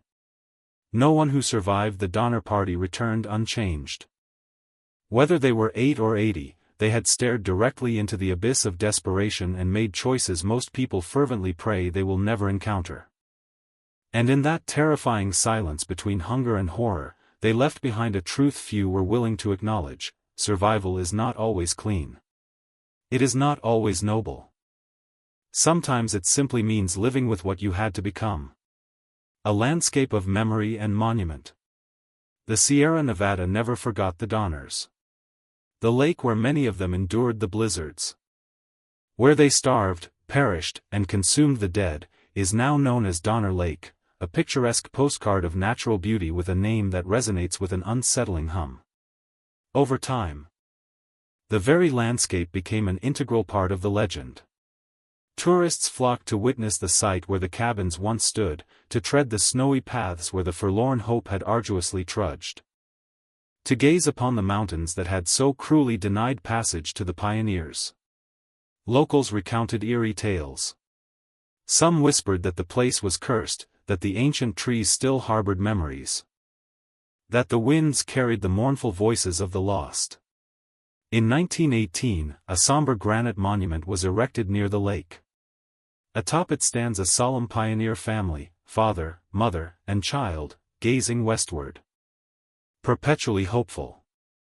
The pedestal beneath them rises 22 feet, precisely marking the depth of the snow that fateful winter. It stands as a powerful tribute to endurance, to tragedy, and to the razor-thin line separating civilization from utter survival. Yet, even carved in stone, the narrative remains disquieting. The monument discreetly avoids mention of cannibalism, of the quiet desperation, the betrayals, or the grim reality of the dead consumed to preserve the living. It is a sanitized recollection, crafted for public comfort rather than unvarnished historical truth. The persistent, uncomfortable truth. Each year, schoolchildren visit the site. They are presented with the abridged version. Pioneers, trapped, survived. Perhaps a fleeting mention of starvation. Rarely the full, unvarnished account. It's considerably easier to honor sheer grit than to confront the true, agonizing cost of survival. Still, the mountains remember. The paths they traversed are still there, now buried beneath ski resorts and scenic hiking trails. The precise spot where Tamsin Donner chose to remain with her dying husband is now a serene picnic area. The frozen cabin where children wept in silent despair has been replaced by interpretive plaques. And yet, the very air feels heavy. As if the ground still retains the echo of boots crunching through snow, of mothers gently rocking lifeless infants, of strangers sharing sustenance with trembling hands and averted eyes. Nature remains indifferent, it offers no apologies. But the story persists, not merely because it is horrifying, but because it is profoundly human. The Donner Party was not solely about failure or the ultimate taboo of cannibalism. It was a harrowing testament to the extremes people will reach to protect their families. To desperately cling to hope, to choose life, even in its most abhorrent forms. And in the profound silence of those mountains, that excruciating choice still resonates. The evolution of a national narrative. In the decades that followed, the saga of the Donner Party evolved, distorted by selective memory, contorted by salacious gossip, and reshaped by the insatiable demands of a nation addicted to dramatic narratives. The raw facts were sufficiently gruesome, yet that did not deter storytellers from exaggerating them further, or, in some instances, from casting them in a more heroic light. Some survivors were romanticized, portrayed as tragic pioneers who had stared into the abyss of hell and returned bearing the indelible scars of their ordeal. Others, like Louis Keseberg, were demonized in the public imagination. He was accused of hoarding food, of murdering Tamsin Donner, and of reveling in the unspeakable acts he committed to survive. None of these accusations were definitively proven. But truth. In the nascent age of printing presses and sensationalized dime novels, was rarely the primary concern. The public craved extremes, they desired martyrs or monsters. Not the complexities of human desperation. This relentless scrutiny made life after survival extraordinarily difficult. Every interview, every crude newspaper sketch, every fictionalized retelling reopened deep, festering wounds. Some survivors valiantly attempted to set the record straight. Years later, Virginia Reed courageously published her own meticulous account, imploring future pioneers to eschew shortcuts and heed the wisdom of experienced guides. Others remained stoically silent, utterly worn down by the immense weight of their memories and the world's morbid fascination with them. By the late 19th century, the Donner Party had solidified into folklore. It became a cautionary tale whispered in hushed tones around campfires, a grim lesson imparted to schoolchildren, a potent metaphor for disastrous planning, for hubris, and for the calamitous consequences of trusting misguided advice. The Hastings cutoff became infamous, a chilling synonym for fatal shortcuts. And, over time, the most horrifying aspect of the story, the cannibalism, was often used to overshadow the deeper, more profound tragedy, that the entire ordeal could have been entirely averted. That poor leadership, arrogant promises, and systemic inexperience claimed more lives than the snow ever did. A complex American symbol. Yet, there is something uniquely American in the persistence of this tale. It is not merely a story of failure, it is a narrative deeply intertwined with the nation's obsession with movement, with constant reinvention, and with the grand fantasy of conquering both nature and destiny. The Donner Party served as a stark mirror, reflecting not just raw desperation, but the very myth of westward perfection cracking under its own unsustainable weight. The uncomfortable truth is that there were no clear-cut heroes. No absolute villains, only human beings forced to make impossible choices. And while the snow ultimately melted and time relentlessly marched forward, the chilling question never truly faded. What would you have done? Today, the Donner Party stands as more than a mere footnote in American history. It is a symbol, distorted, hotly debated, and profoundly uncomfortable. Unlike other narratives of pioneering grit, this one stubbornly refuses to fit neatly into the sanitized gallery of noble westward expansion. It is a story that still bites. We remember the cannibalism, yes, but that was only the harrowing final act. The true legacy lies in every factor that inexorably led to it, the deceptive illusion of shortcuts, the deadly power of incompetent leadership, the misplaced faith bestowed upon maps drawn by dreamers instead of pragmatic realists. The Donner Party brutally exposed the inherent fragility of the American dream when confronted by the harsh, unyielding indifference of nature, the enduring echoes of resilience. And yet, within that catastrophic collapse, we also discover something else: endurance.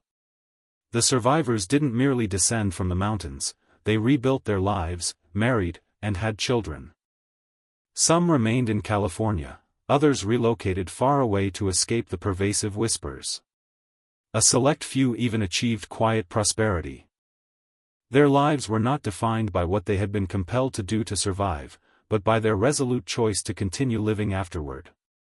However, the cost of that survival remains eternal. The site at Donner Lake still stands, preserved and somber. Visitors walk among the tall pine trees and the lingering patches of melting snow, reading plaques that speak of hunger and courage. Tour guides speak in hushed, reverent tones. Historians continue to debate the intricate details. Writers, even today, cannot relinquish the story because the Donner Party compels us to ask questions that history often avoids. What happens when every remaining option is the very one you swore you would never choose? What happens when the dream of paradise transmutes into a snowy tomb? And if mere survival is all that remains, does it still matter how you achieve it? There are no wholly satisfying answers. Only echoes and bones interred beneath the snow. In the final analysis, the Donner Party serves as a stark reminder that human strength is not measured in glory, but in unyielding resolve, not in conquest, but in the brutal, terrifying choice to simply keep breathing, even when every comfort, every law, and every comforting illusion of civilization has been brutally stripped away. So, we remember them not just for what they did, but for the unfathomable depths of what they endured. Not as abstract legends or grim cautionary tales, but as human beings, terrified, resolute, flawed, and profoundly human. And in the Sierra winds, their story continues to whisper through the rustling trees, eternally frozen in time, forever incomplete. Wu Zetian, ambition in silk. Wu Zhao was not born into royal lineage. She was born into something far more perilous, ambition cloaked in the finest silk. The year was 624 CE, and the Tang dynasty was in its nascent stages, radiating with promise and poetic elegance. Her father, a prosperous timber merchant, afforded his daughters exceptional privileges, tutors, extensive libraries, and the revolutionary notion that a girl's intellect could be as incisive as any boy's sword. From her earliest years, Wu Zhao distinguished herself. While her female contemporaries diligently perfected embroidery and the art of humble tea pouring, Wu immersed herself in the intricacies of politics, history, and classical literature. She was captivated by strategic thought and the compelling narratives of imperial governance. She didn't merely read about powerful men, she envisioned herself among their ranks. By the time she reached her 14th year, her striking beauty, sharp intellect, and comprehensive education caught the discerning eye of Emperor Taizong himself. She was summoned to the imperial palace, becoming one of the emperor's numerous concubines. At first glance, this might have appeared to be a dead-end prospect. After all, her rank was relatively low. A mere, talented lady amidst dozens of rivals. However, Wu Zhao harbored no intention of receding into obscurity. Even within a palace overflowing with shimmering silks and hushed whispers, she commanded attention. She meticulously memorized the emperor's routines, his preferences, his shifting moods. She mastered the subtle art of silence, discerning precisely when to articulate a point and when to discreetly vanish behind a curtain. Most crucially, she observed. She meticulously studied the mechanics of power, how it was wielded, and more importantly, how it was irrevocably lost. When Emperor Taizong's health began to decline, Wu Zhao remained unperturbed. She meticulously planned. Upon his demise, established protocol dictated that she should be dispatched to a Buddhist convent, effectively ending her public life. But fate, or more accurately, Wu Zhao's shrewd cunning, had orchestrated an alternative trajectory. She had already captivated the attention of the emperor's son, Li Ji, the future emperor Gaozong, and he had not forgotten her. What transpired next was the inaugural act in a lengthy succession of subtle, yet profound, revolutions. Wu Zhao was no longer just a concubine, she was a diligent student of power, and soon she would become its undisputed master. The young woman once concealed behind a palace screen would ultimately ascend to become the formidable figure who reigned from the majestic dragon throne. Yet, her ascent had only just commenced, and the vast empire was utterly unprepared for the seismic shifts that were about to unfold. The return from the convent and the rise to empress. When Emperor Taizong passed away in 649 CE, strict palace protocol dictated Wu Zhao's immediate future with chilling clarity. She was to be exiled to a convent, destined to live out her remaining days with a shaven head and in quiet contemplation. Most former concubines accepted this fate with serene resignation. Wu Zhao, however, was not like most. Prior to Taizong's death, she had already initiated a subtle and perilous liaison with his son, Li Ji, who would soon become the new Emperor Gaozong. Whether fueled by genuine affection or ruthless calculation, their clandestine bond survived the fraught transition of power. And so, barely a year after her forced entry into the convent, Wu Zhao made a dramatic return, not as a discarded widow, but as the emperor's secret consort. Ironically, Empress Wang, Gaozong's official wife, had unwittingly facilitated Wu Zhao's re-entry into the palace. Her misguided hope was to divert the emperor's attention from another burgeoning rival concubine. She might as well have personally handed Wu Zhao the keys to the entire empire. Wu Zhao inhabited her new role with chilling grace and calculated precision. She bore the emperor several sons, a crucial advantage no rival could hope to match. But she didn't merely provide him with heirs, she offered him ideas. It wasn't long before she established herself as his most trusted advisor, subtly injecting notions that gradually reshaped the machinery of state policy and the intricate etiquette of the court. Some whispered that the emperor was utterly infatuated. Others murmured he was under a potent spell. Regardless, she had become utterly indispensable. The empress's ruthless assent, Then came the inevitable shedding of blood. The escalating rivalry between Empress Wang and another favored concubine, consort Xiao, escalated into a quiet, yet brutal, war. In 654 CE, tragedy struck, or, more accurately, was orchestrated. Wu Zhao's infant daughter perished under highly suspicious circumstances. She immediately accused Empress Wang of murder. What followed was swift and utterly ruthless. Wang and Xiao were summarily deposed, imprisoned, and eventually subjected to horrific mutilation. Empress Wang's limbs were severed, and her tongue excised. Her final screams, it was chillingly recounted, resembled the cries of a pig being slaughtered. Wu Zhao was now the empress, officially. This was not merely an ascent, it was a coup d'état disguised as destiny. Wu Zhao had transitioned from a mere concubine to the empress, not through military might, but through carefully cultivated alliances, strategic assassinations, and the relentless erosion of her enemy's influence. She didn't just survive palace life, she bent it decisively to her will. But she was far from finished. Not even close. She had tasted true power.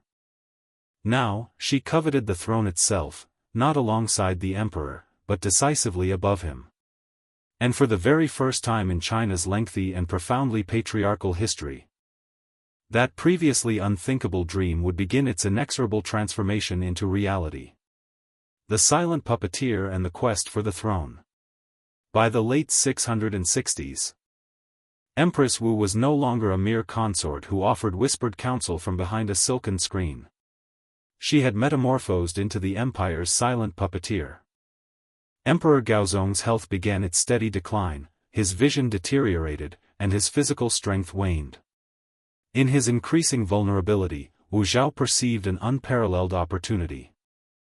She stepped forward as his de facto proxy, unilaterally issuing edicts in his name, presiding over crucial court meetings, and even meticulously reviewing official memorials that were traditionally meant for the emperor's eyes alone. Ministers recognized the stark truth, but dared not voice it aloud. China was now unequivocally governed by a woman. Initially, Wu Zhao exercised her newfound authority with calculated prudence.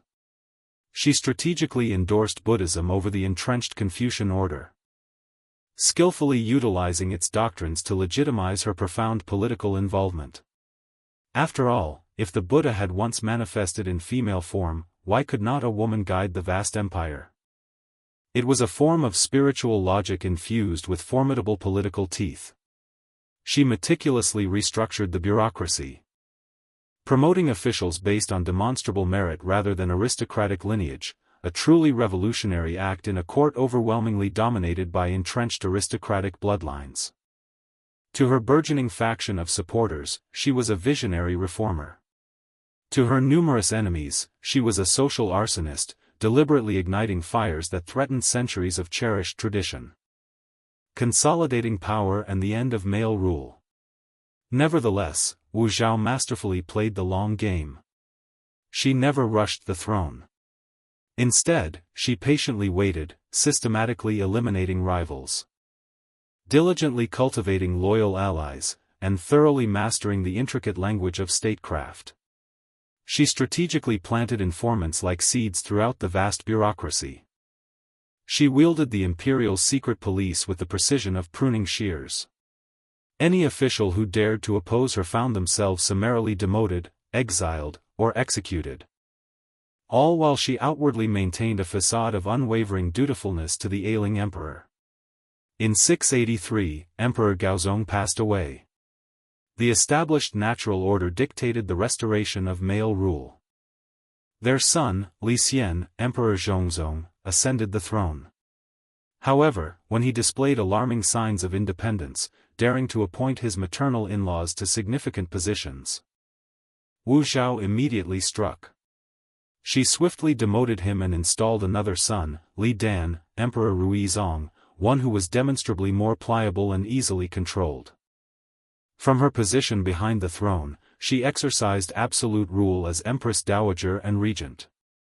It was the quintessential disguise for absolute authority. A compassionate mother ostensibly safeguarding the empire in her son's name. The unthinkable, a female emperor. But soon, even the thinly veiled fiction of male rule began to chafe. Why maintain this charade any longer, the grumbling ministers muttered. The court scribes whispered in hushed tones, warning, China has never had a female emperor. It would be unnatural. Wu Zhao listened intently. Then, with quiet determination, she began to orchestrate the preparation for a new name, a new dynasty. And a wholly unprecedented chapter in history where the emperor would wear a crown adorned with phoenixes, not dragons. She was no longer content to wield power from the encompassing shadows. She was utterly prepared to lay claim to the dazzling light of absolute rule. In 690 CE, Wu Zhao finally cast aside the last vestiges of veiled authority. No more proxies. No more sons seated on the throne with her guiding hand subtly positioned behind their backs. She boldly declared the definitive end of the Tang dynasty and proclaimed the auspicious birth of a new regime, the Zhou dynasty. Deliberately named after a mythical golden age in ancient Chinese history, a shrewd choice calculated to evoke immediate legitimacy and virtue. She was no longer merely Empress Dowager Wu. She was Huangdi Wu Zhao, China's singular and only female emperor. Reigning with steel and silk. The court was utterly stunned. Some venerable scholars recoiled in palpable outrage. Vehemently citing Confucian texts that unequivocally prescribed women's roles as obedient, modest, and strictly confined to the inner chambers. But Wu Zhao had already decisively rewritten the established rules. She meticulously surrounded herself with fiercely loyal officials, strategically promoting commoners who owed their meteoric rise solely to her patronage, and ruthlessly crushing any nascent dissent before it had the slightest chance to take root. To further solidify her mandate, she leaned heavily upon Buddhism. Temples were grandly constructed across the vast empire, proclaiming her as the living reincarnation of Maitreya, the future Buddha. One particularly opportunistic monk even discovered a scripture unequivocally declaring that a woman would one day rule the entire world and usher in an era of universal peace.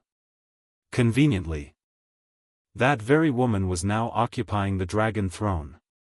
She commissioned portraits of herself, depicting her seated on the throne with serene authority, and had inscriptions carved in stone that lauded her as a divine monarch.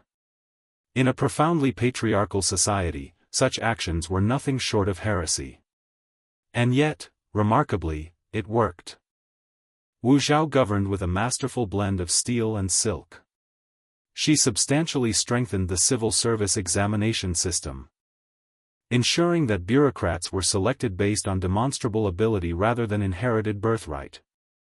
She implemented comprehensive agricultural reforms, significantly alleviating the burdens on farmers, and consequentially boosting state revenue. Under her astute reign, the empire largely maintained remarkable stability and prosperity. However, her formidable power came with a considerable price. She relied heavily on a pervasive secret police network that sniffed out dissent like the fragrant smoke of incense in a temple. Court intrigues intensified dramatically. Critics vanished without a trace.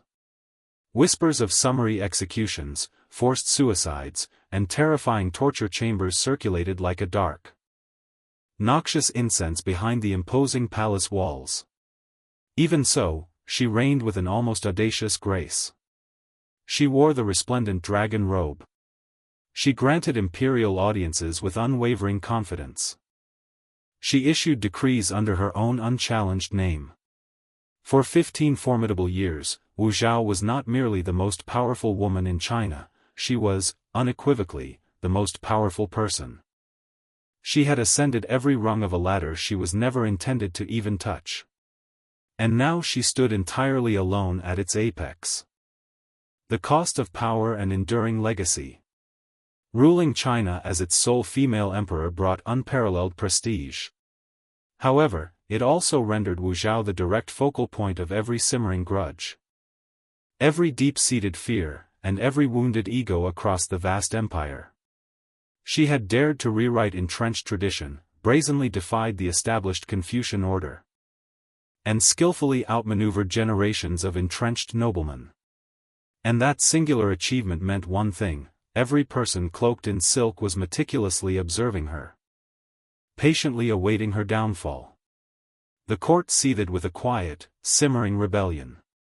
Ministers who bowed with apparent deference by day conspired furtively by candlelight at night. Even among her own children, there was no true sanctuary. The very sons she had once manipulated as pawns began to resent her absolute, unyielding control. They craved power for themselves. But Wu Zhao had inadvertently taught them too effectively just how perilous ambition could be. She trusted none of them to survive her absolute dominance. Wu Zhao didn't merely govern. She engaged in a relentless, high-stakes game of psychological chess. Suspected conspirators were summarily removed under vague, often unsubstantiated, charges. Trials were swift. Confessions frequently coerced, and executions were brutally public. Her enemies painted her as a bloodthirsty tyrant. In truth, however, her methods were surgically precise. This was not madness. It was a cold, calculated method. She ingeniously created new ranks within the bureaucracy, titles that sounded grand but conferred negligible actual power. It was her clever means of rewarding loyalty without relinquishing genuine control. She also significantly elevated the status of women at court, strategically placing female relatives and trusted concubines into positions that would have been utterly inconceivable a mere generation prior. Yet, as the years progressed, her growing reliance on a select few key figures began to cast an unfavorable light upon her otherwise remarkable legacy. Two particular favorites, the Zhang brothers, soared from mere court entertainers to powerful political insiders. Handsome, charismatic, and decades her junior, they swiftly gained her favor and, with it, immense influence. To her detractors, this was nothing short of scandalous. The Empress, once celebrated for her incisive intellect and unyielding command, was now perceived as a solitary woman desperately clinging to youth through the company of fawning courtiers.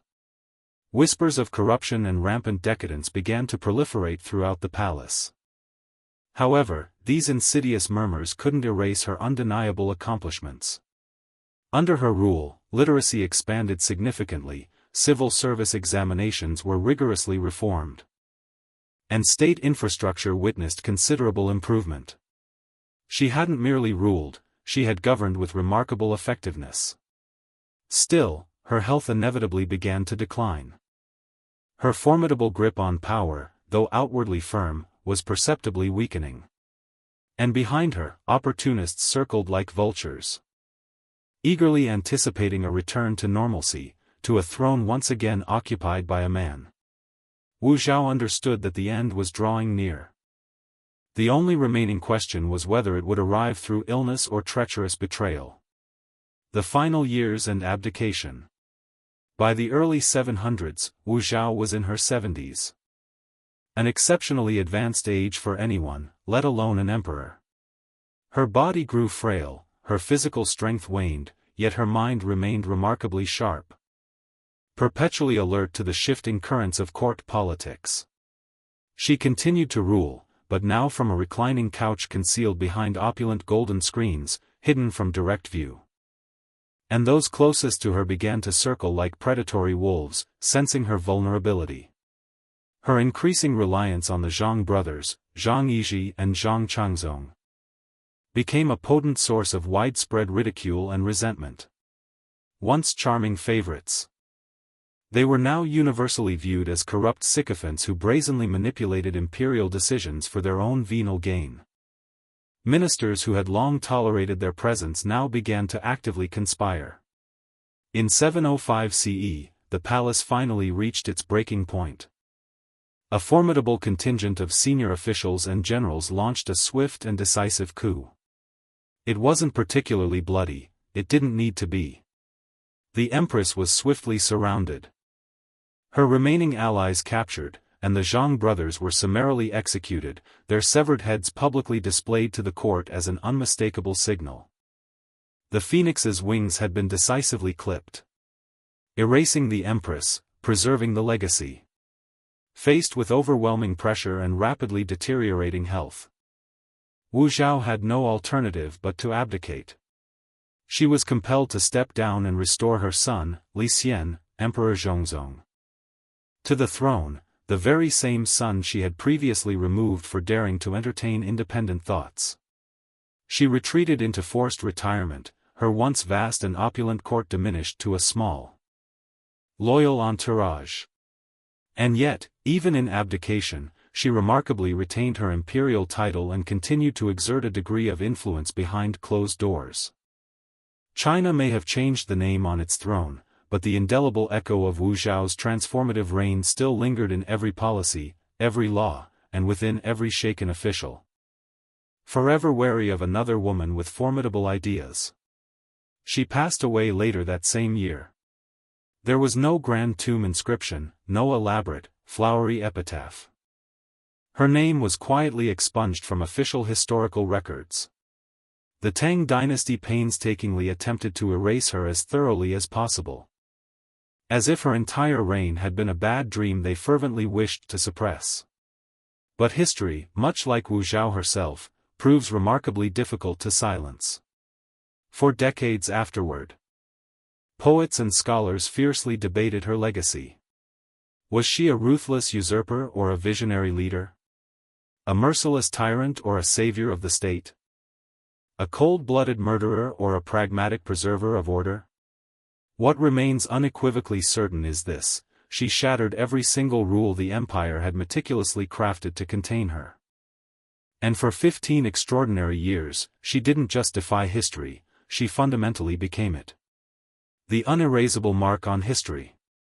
Following her death in 705 CE, the Tang dynasty swiftly initiated efforts to obliterate all traces of Wu Zhao's unprecedented reign. Official histories were meticulously rewritten. Her progressive reforms were conveniently attributed to her male successors. Her name, once proudly carved into records and temples, was deliberately defaced, replaced with safer, more familiar male names. Yet, despite the state's concerted efforts, Wu Zhao steadfastly refused to vanish into obscurity. The common people remembered her. Scholars found it impossible to ignore her profound impact. Foreign emissaries continued to speak of the formidable female emperor who had once governed the greatest empire on earth. And, in a strange twist of historical irony, it was the very scholars and historians tasked with minimizing her legacy who inadvertently ensured its enduring survival. You can erase a name, but you cannot erase a reign that fundamentally shaped an entire generation. Her accomplishments were undeniable and significant. She had elevated Buddhism to a new level of prominence, transforming it into a central pillar of imperial legitimacy. She had meticulously restructured the civil service, making the examination significantly more meritocratic and effectively curbing aristocratic nepotism. She had vigorously defended the empire's borders, launched successful military campaigns, and largely kept internal rebellions in check, an achievement that most male rulers could only aspire to. And for women, Wu Zhao's reign was a fleeting, radiant constellation in the dark sky of patriarchal subjugation. She appointed women to crucial positions, generously funded female education, and offered unprecedented access to the levers of power. Her rule became a near-mythic precedent, irrefutable proof that a woman could not only survive the treacherous palace environment but dominate it absolutely. A complex and enduring legacy. Still, her legacy remains undeniably complex and often contradictory. Later, Confucian historians painted her as a monstrous figure in makeup, a true femme fatale who seduced her way to power and bathed her court in rivers of blood. Stories of her cruelty were grossly exaggerated, her lovers were multiplied in popular tales, and her undeniable ruthlessness was elevated to almost demonic proportions. It was, perhaps, easier to villainize her than to concede that she had, in many respects, outperformed many of her male predecessors. However, modern historians have diligently begun to balance the scales. Today, Wu Zhao is recognized not merely as a powerful woman but as one of the most effective rulers in the entirety of Chinese history, regardless of gender. Her reign, intricate and filled with contradictions, remains a masterclass in statecraft, political survival, and ideological manipulation. She ruled in an era that decreed she should remain silent. She conquered a system meticulously constructed to crush her. And in the metaphorical ashes of her attempted erasure, her name still burns brightly, quiet, powerful, and utterly unforgettable. Remodeling the empire, cultural and political impact. To truly comprehend Wu Zhao's reign is to grasp the profound transformation she wrought upon China, not merely through edicts and executions, but through shifts in culture, ideology, and national identity. Her rule was not simply a political anomaly, it was a fundamental civilizational pivot point. For one, she fundamentally redefined what it meant to be imperial. Traditional emperors typically surrounded themselves with rigid Confucian scholars and seasoned war generals. Wu Zhao, in stark contrast, meticulously built her court around influential Buddhist monks, talented scholars from humble backgrounds, and fiercely loyal officials who owed their entire careers to her visionary concept of meritocracy. This fundamentally altered the established power structure of the Tang dynasty. Under Wu Zhao, the civil service examinations became both more inclusive and significantly more rigorous. This empowered scholars from poorer, non-noble families, representing a dramatic departure from the aristocratic monopolies that had dominated since the Han dynasty. In doing so, she effectively laid the groundwork for a more dynamic and intellectually vibrant bureaucracy that would endure long after her death. Culturally, she ignited a veritable golden age of Buddhist art and architecture. Grand temples, towering pagodas, and colossal statues were erected throughout the empire in her name and image. At the renowned Longmen Grottos, a massive statue of the Vairocana Buddha bears unmistakable features strikingly resembling Wu Zhao herself, regal, serene, and all-seeing. These were not merely religious offerings, they were powerful political monuments. Each structure subtly whispered the same radical message. A woman could indeed embody cosmic order and spiritual enlightenment, redefining rulership and gender roles. She also audaciously changed the very language of rulership. Wu Zhao introduced dozens of new Chinese characters into official use, some designed to express abstract virtues, others specifically crafted to glorify her own reign. Most of these characters vanished from common usage after her era, but the sheer audacity of creating a new script to articulate a new regime speaks volumes about the breadth and depth of her vision. Perhaps most revolutionary was her ingenious manipulation of gender roles. By strategically portraying herself as both a nurturing mother figure and an absolute sovereign, she seamlessly fused the intimate with the imperial. She did not directly challenge traditional masculinity. Instead, she subtly absorbed it into her own formidable persona. She was simultaneously the protective nurturer and the ruthless enforcer, embodying both the mythical dragon and the phoenix, the emperor and the empress. Her empire was not flawless. Dissent was punished with extreme severity, and true trust was a rare and precious commodity.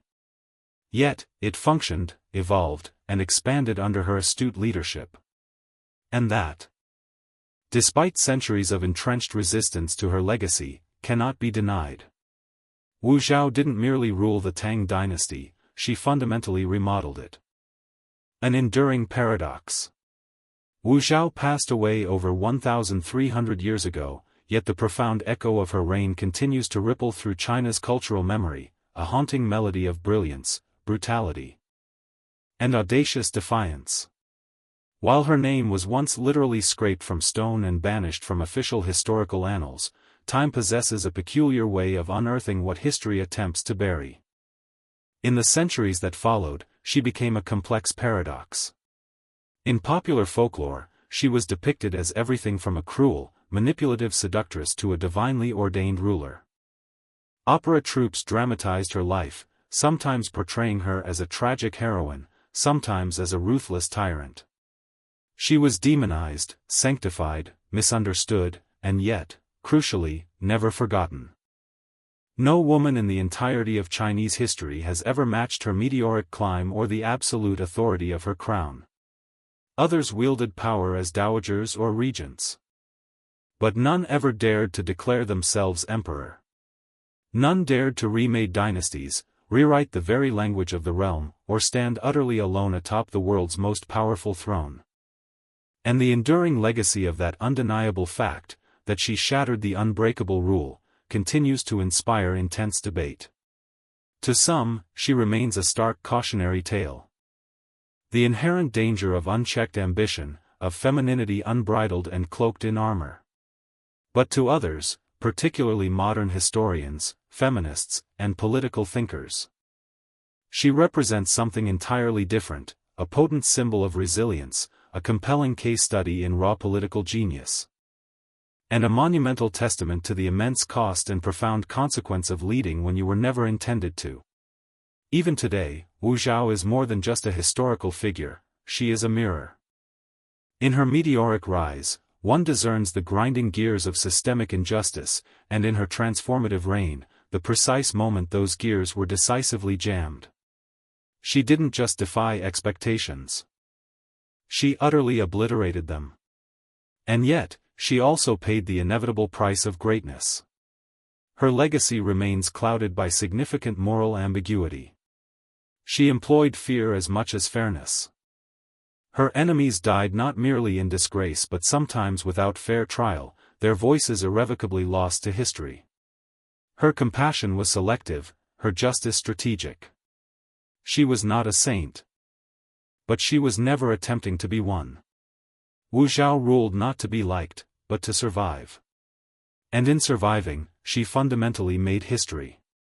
And so, she remains. The woman emperor who emerged from the shadows of concubinage, who strode into a world that vehemently said, no, and answered with an unassailable throne. In a land traditionally ruled by dragons. She crowned herself the phoenix. And in that very flame, she burned her name into eternity. The power of roads, a declaration of control. In the ancient world, a road was far more than a mere convenience for travel. It was an unequivocal declaration of power. The instant a ruler decreed that a road be meticulously carved through dense forest, arid desert, or formidable mountain ranges, the intention was not merely ease of passage. It was about absolute control. Roads were, in essence, empire in motion.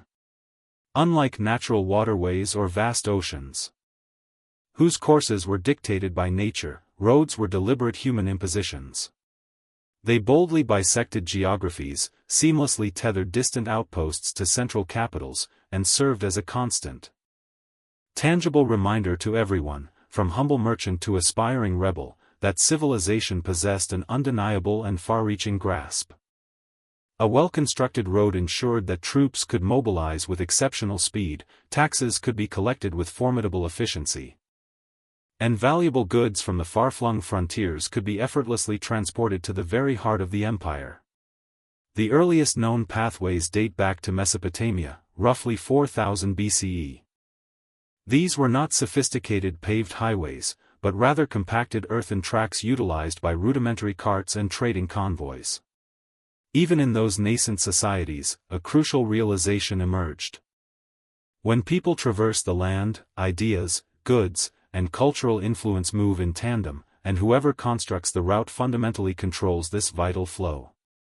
In ancient Persia, the celebrated royal road spanned over 1,600 miles from Sardis to Susa. It was outfitted with weighing stations, designated rest areas, and a system of swift royal couriers who could gallop across the vast empire in unprecedented time. Herodotus famously asserted that a critical message could traverse its entire length in merely 7 days. This remarkable speed wasn't just impressive, it was profoundly intimidating. It signified that the monarch's directives could reach every remote corner of the empire within days, not weeks, consolidating central authority. Roman roads, the arteries of empire. However, it was the Romans who truly perfected the road as an instrument of imperial power. They constructed an astounding 50,000 miles of stone-paved roads across Europe, North Africa, and the Middle East. These thoroughfares were remarkably straight, exceptionally durable, and astonishingly well-engineered. Their design prioritized efficiency above aesthetic appeal. Marching legions, vital grain shipments, and imperial messengers all relied heavily on the steadfast stone beneath their feet. While Roman roads often originated with military objectives in mind, their civilian impact proved equally transformative. Farmers could efficiently transport their produce to bustling markets. Travelers could traverse vast regions with a newfound sense of safety. Cities became interconnected not solely by political decrees, but by networks of meticulously laid stone and the sheer toil of countless laborers.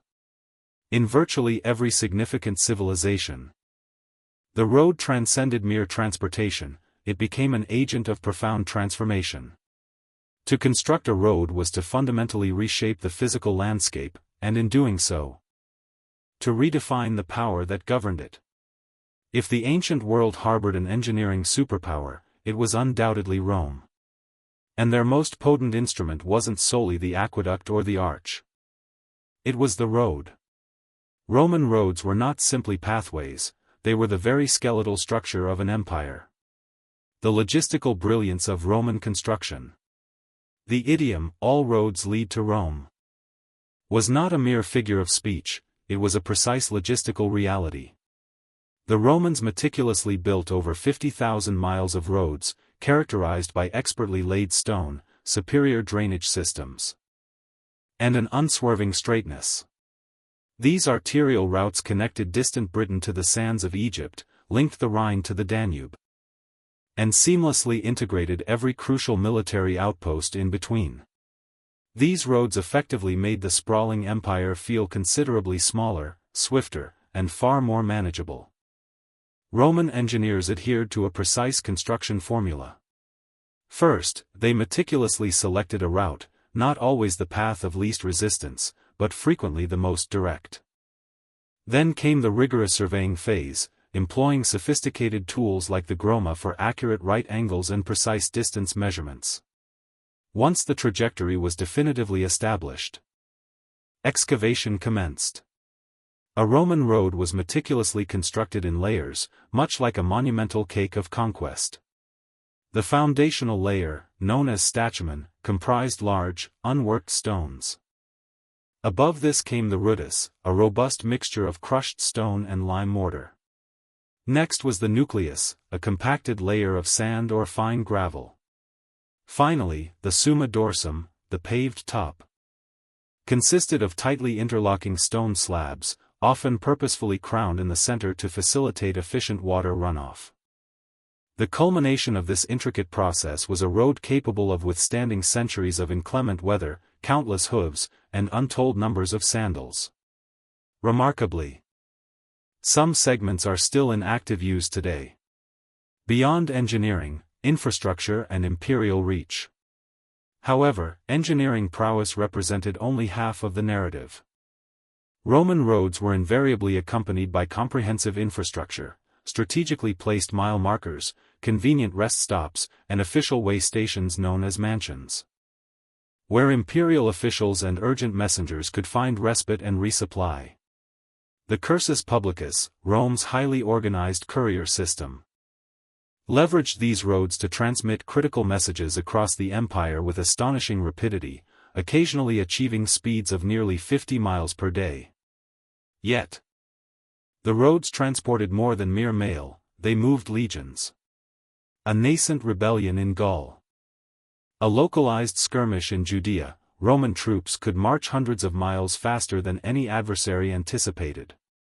Roads became a seamless extension of Rome's formidable military might, silent, unwavering, and perpetually advancing. But where soldiers marched, settlers soon followed, and with settlers came burgeoning cities. Roads actively fostered trade, encouraged migration, and facilitated the widespread dissemination of Roman law, language, and architectural styles. They functioned as vital arteries, pumping culture as vigorously as they propagated conquest. For Rome, a road was not an opulent luxury, it was an absolute necessity, a powerful symbol, a profound message carved in stone that declared, "Rome is here." And wherever Rome built, the world beneath their mighty feet underwent a fundamental transformation. The Inca road system, stitching the sky. While Rome meticulously laid stone in Europe, the Inca Empire audaciously built their grand thoroughfares in the sky. Stretching over an astonishing 25,000 miles, the Capac Nan, the magnificent Inca road system, stood as a supreme marvel of Andean engineering.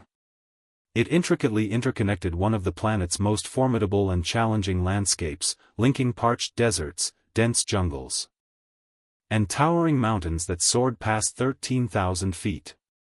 And the Inca accomplished this monumental feat entirely without the use of the wheel, without draft animals beyond the agile llama, and without metal tools in the European sense. This was not merely a road system, it was the very spine of an empire. At the strategic heart of this vast network lay Cusco, the imperial Inca capital. Radiating outwards like the spokes of a sun, the roads seamlessly linked provincial centers, military outposts, vital agricultural hubs, and sacred ceremonial sites. The most renowned segment is undoubtedly the Inca Trail, which meanders its way to the iconic Machu Picchu.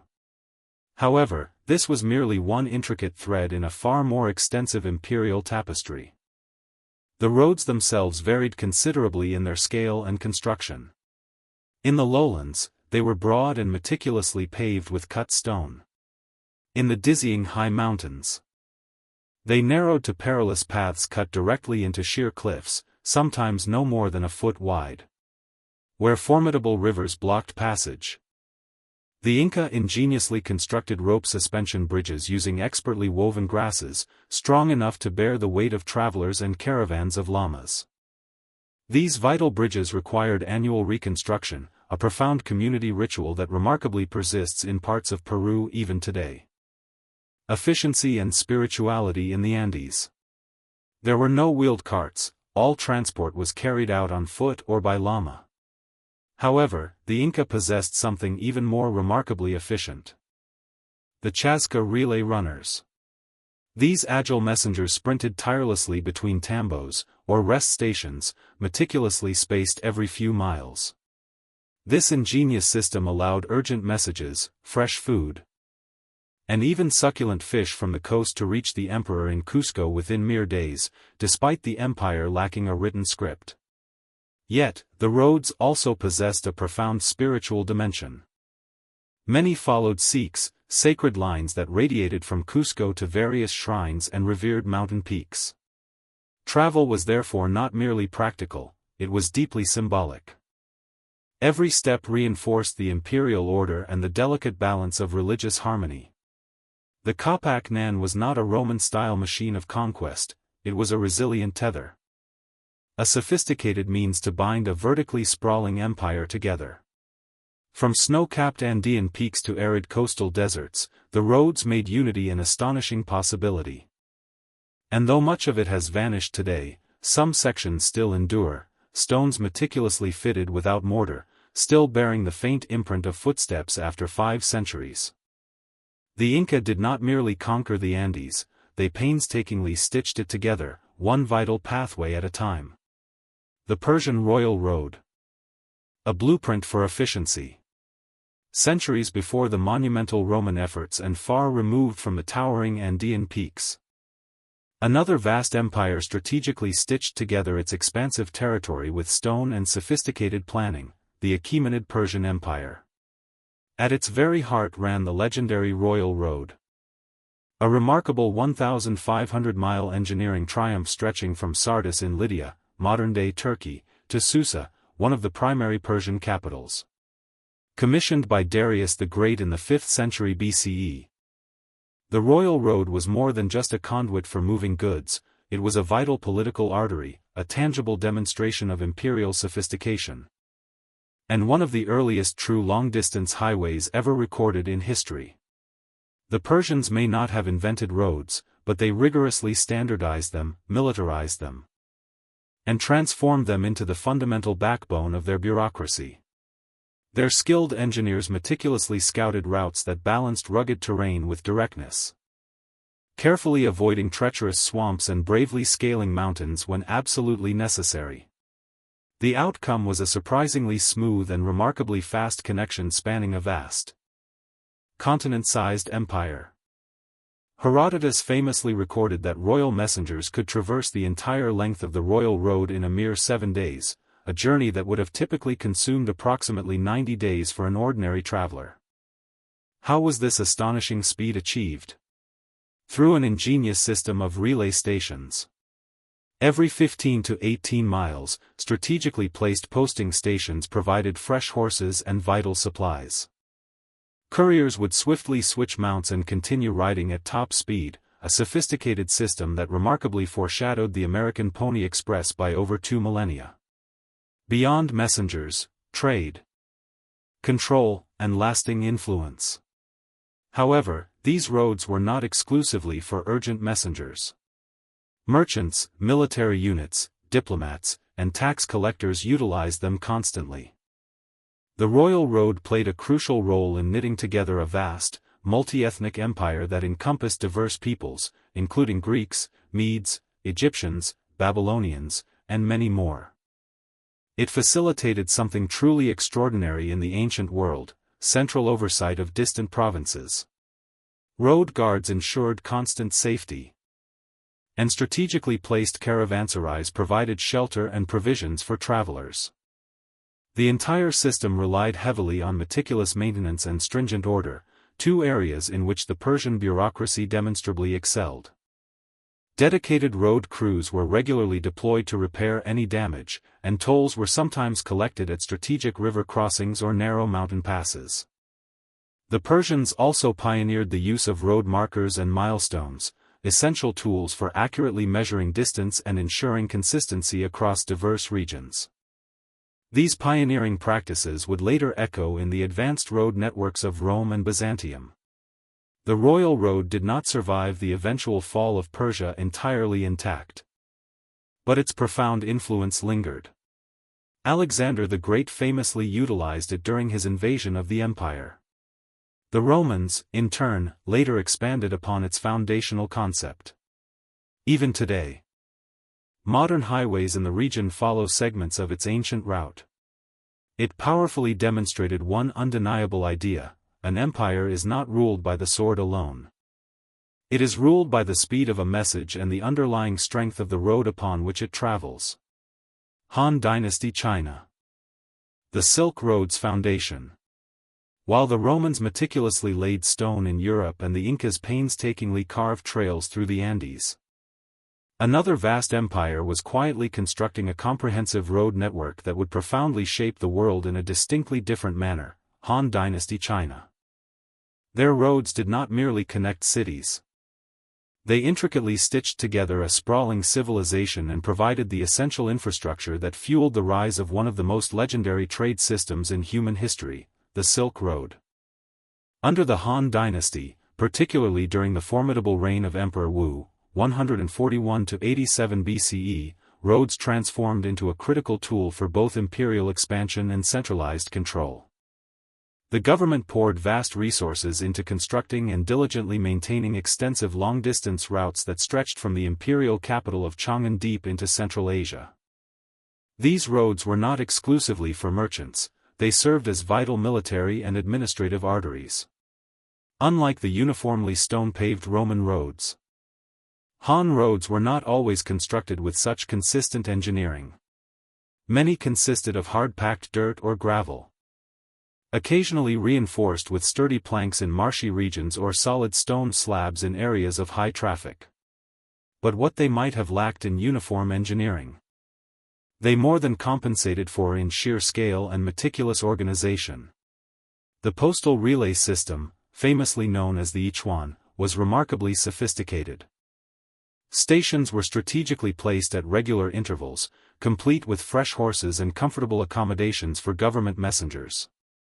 This efficient system allowed imperial decrees and crucial tax records to traverse thousands of miles with surprising rapidity. These roads supported not only effective governance but also critical diplomacy and burgeoning trade. Envoys like Zhang Qian, who embarked on arduous journeys westward into Central Asia, bravely opened up contact with diverse cultures as far as Persia and India. Silk, jade, paper, and valuable spices flowed outwards from China. In return, China received highly prized horses, exquisite glassware, and new agricultural concepts. Security was paramount. The Han dynasty heavily invested in maintaining robust military garrisons along these crucial routes, especially near the Heshi, Gansu, corridor, a narrow, windswept strip of land that served as a vital gateway between China and the burgeoning West. Watchtowers, signal mounds, and fortified settlements peppered these routes, forming a grid of imperial authority. Culturally, this road system facilitated the dissemination of Confucianism, Buddhism, and sophisticated administrative practices across diverse territories. Travelers, monks, soldiers, and merchants carried ideas along with their merchandise, fostering a cohesive identity that would endure long after the Han dynasty's demise. Han roads weren't built for ostentation, they were constructed for durability. And while many were eventually subsumed by later urban developments or reclaimed by the relentless forces of dust and desert, their profound legacy persisted. Because through these meticulously engineered roads, China didn't merely defend its borders, it decisively opened a gateway to the wider world. The Greeks. Paths to culture and identity. The ancient Greeks are seldom lauded for their expansive road networks. They didn't construct magnificent highways akin to the Romans or vast interconnected systems like the Persians. However, the pathways they did build, though more modest in scope, vividly illustrate how roads could shape not only commerce and warfare but also culture, religious practices, and collective identity. Greece's rugged, mountainous topography rendered road construction both challenging and exorbitantly expensive. Consequently, instead of sprawling imperial highways, the Greeks developed a mosaic of stone-paved local routes, frequently linking independent city-states rather than attempting to unify a sprawling empire. These roads judiciously followed the natural contours of the land and were typically narrow, just wide enough to accommodate pack animals or chariots. Yet, despite their relative simplicity, they played an indispensable role in the Greek cosmos. One of the most renowned routes was the sacred way from Athens to Eleusis, a vital artery for the Eleusinian mysteries. Profound religious festivals dedicated to Demeter and Persephone. Annually, thousands of initiates traversed this road in a grand procession, chanting hymns and bearing offerings. For them, the road was not merely a physical path, it was a profound rite of passage, a symbolic journey from the mortal realm into a world of mystery and spiritual metamorphosis. Another iconic route was the Panhellenic road leading to Delphi, the revered sanctuary of the Oracle of Apollo. Pilgrims, monarchs, and philosophers alike embarked on this winding journey through mountains and valleys to consult the oracle. Along the way, treasuries, shrines, and inscribed stones marked the path, transforming it into a spiritual pilgrimage as much as a physical trek. But Greek roads weren't exclusively sacred. They were traversed by soldiers, profound philosophers, and industrious traders. Consider Xenophon's Anabasis, which vividly chronicles the arduous retreat of Greek mercenaries through Persia, a brutal, road-bound odyssey. Or imagine Socrates, who frequently walked from the agora to the academy or the lyceum to impart his wisdom under the open sky, his feet tracing worn paths of dialogue and debate. What truly distinguished Greek roads wasn't their engineering grandeur, but their seamless integration into daily life. They weren't constructed by emperors to assert dominance. They emerged organically, shaped by the ebb and flow of marketplaces, the solemnity of sanctuaries, and the vibrancy of social rituals. And through them, profound ideas traveled just as swiftly as soldiers or carts. Philosophy, theatrical arts, the nascent concept of democracy, and even Olympic athletes, all moved along these dusty, narrow roads that wound through olive groves and city gates. Simple as they were, Greek roads bore the immense weight of a civilization that fundamentally altered the world, not through brute force, but through profound thought. Ancient India, arteries of faith and governance. In ancient India, roads transcended mere channels of commerce, they functioned as vital arteries of spiritual life, imperial governance, and multifaceted cultural exchange. From the Mauryan Empire in the 3rd century BCE to the later Gupta rule, Indian civilizations developed a remarkably organized road network that linked fertile river valleys, bustling coastal ports, thriving trade towns, and revered holy cities. The most transformative period for ancient Indian roads occurred under Emperor Ashoka, the Buddhist monarch who presided over most of the subcontinent from approximately 268 to 232 BCE. After renouncing violence following the devastating Kalinga War, Ashoka dedicated himself to public welfare, and roads became a central feature of this profound transformation. Ashoka commanded the construction and expansion of roads across his vast empire. These were not merely dirt paths, they were deliberately engineered routes, frequently lined with shade-giving trees, equipped with wells for water, and furnished with rest houses for weary travelers. He strategically placed inscribed stone pillars along these roads, not primarily to denote distances, but to publicly declare edicts urging compassion, truthfulness, and profound religious tolerance. This was, in essence, governance through pervasive visibility. The most celebrated of these roads stretched from Pataliputra, modern-day Patna, to the northwest frontier, connecting the fertile Ganges plain to present-day Pakistan and Afghanistan. This segment later became an integral part of the northern trade route that would evolve into the legendary Silk Road, linking India to distant China, Persia, and the Greco-Roman world. Indian roads conveyed more than just commodities, they transported faiths and philosophical tenets. Buddhist monks traversed these routes to propagate their teachings. Hindu pilgrims utilized them to journey between sacred rivers and revered temples. Even wandering sages embarked on these paths in quiet contemplation. The roads thus became profound bridges between ideas. Trade flourished. From the eastern coast, valuable goods like spices, textiles, ivory, and gems moved inland and outwards, eventually reaching Roman ports and Central Asian markets. Roads connected vibrant urban centers such as Taxila, Ujjain, and Varanasi, each a dynamic hub of commerce and scholarly pursuit.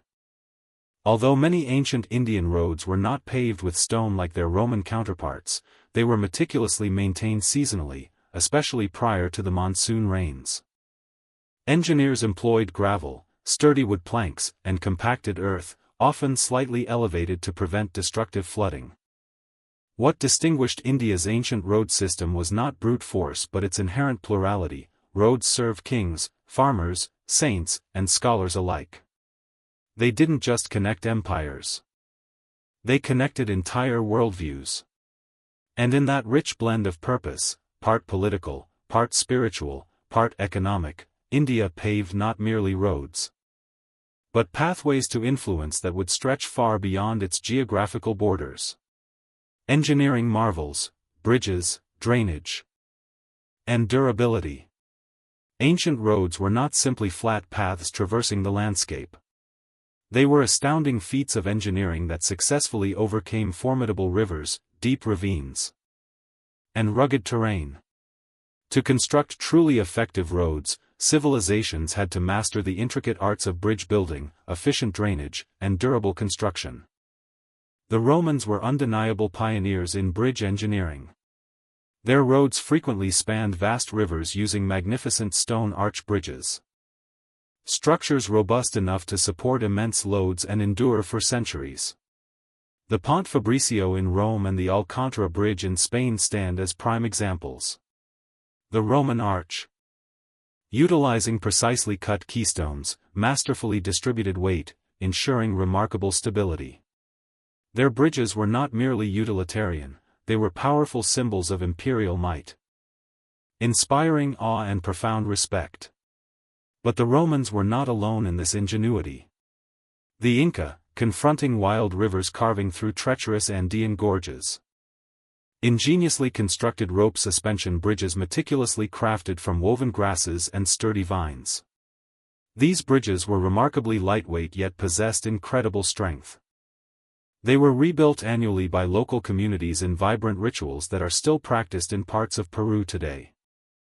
Traversing these bridges was not just a physical challenge but a profound cultural experience, binding communities to their land and to each other. In ancient China, engineers independently developed innovative beam bridges and pontoon bridges. The renowned Anji Bridge, or Zhaozhou Bridge, constructed during the Sui dynasty and completed in 605 CE, stands as the world's oldest open spandrel stone segmental arch bridge. It harmoniously combined aesthetic grace with remarkable engineering prowess, allowing heavy traffic to traverse the Jiao River for centuries. Drainage was equally critical for road longevity. Roman roads were purposefully crowned in the center to swiftly shed rainwater, with meticulously dug ditches on either side.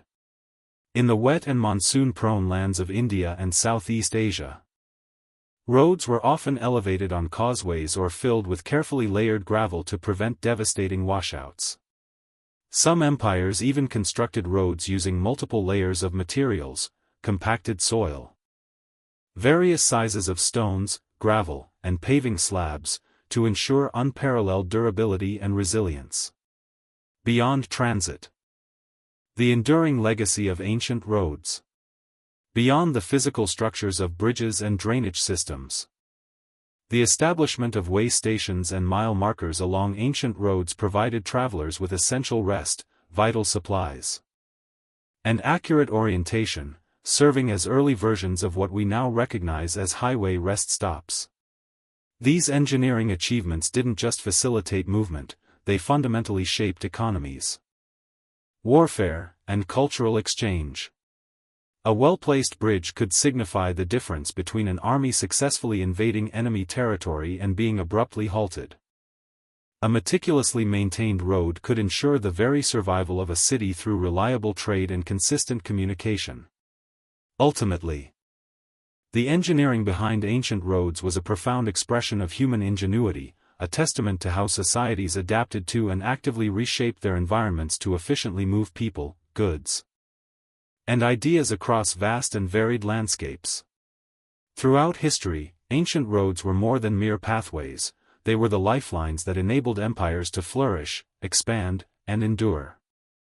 Roads seamlessly connected distant cities with remote villages, facilitating the trade, communication, and cultural exchange that defined civilizations.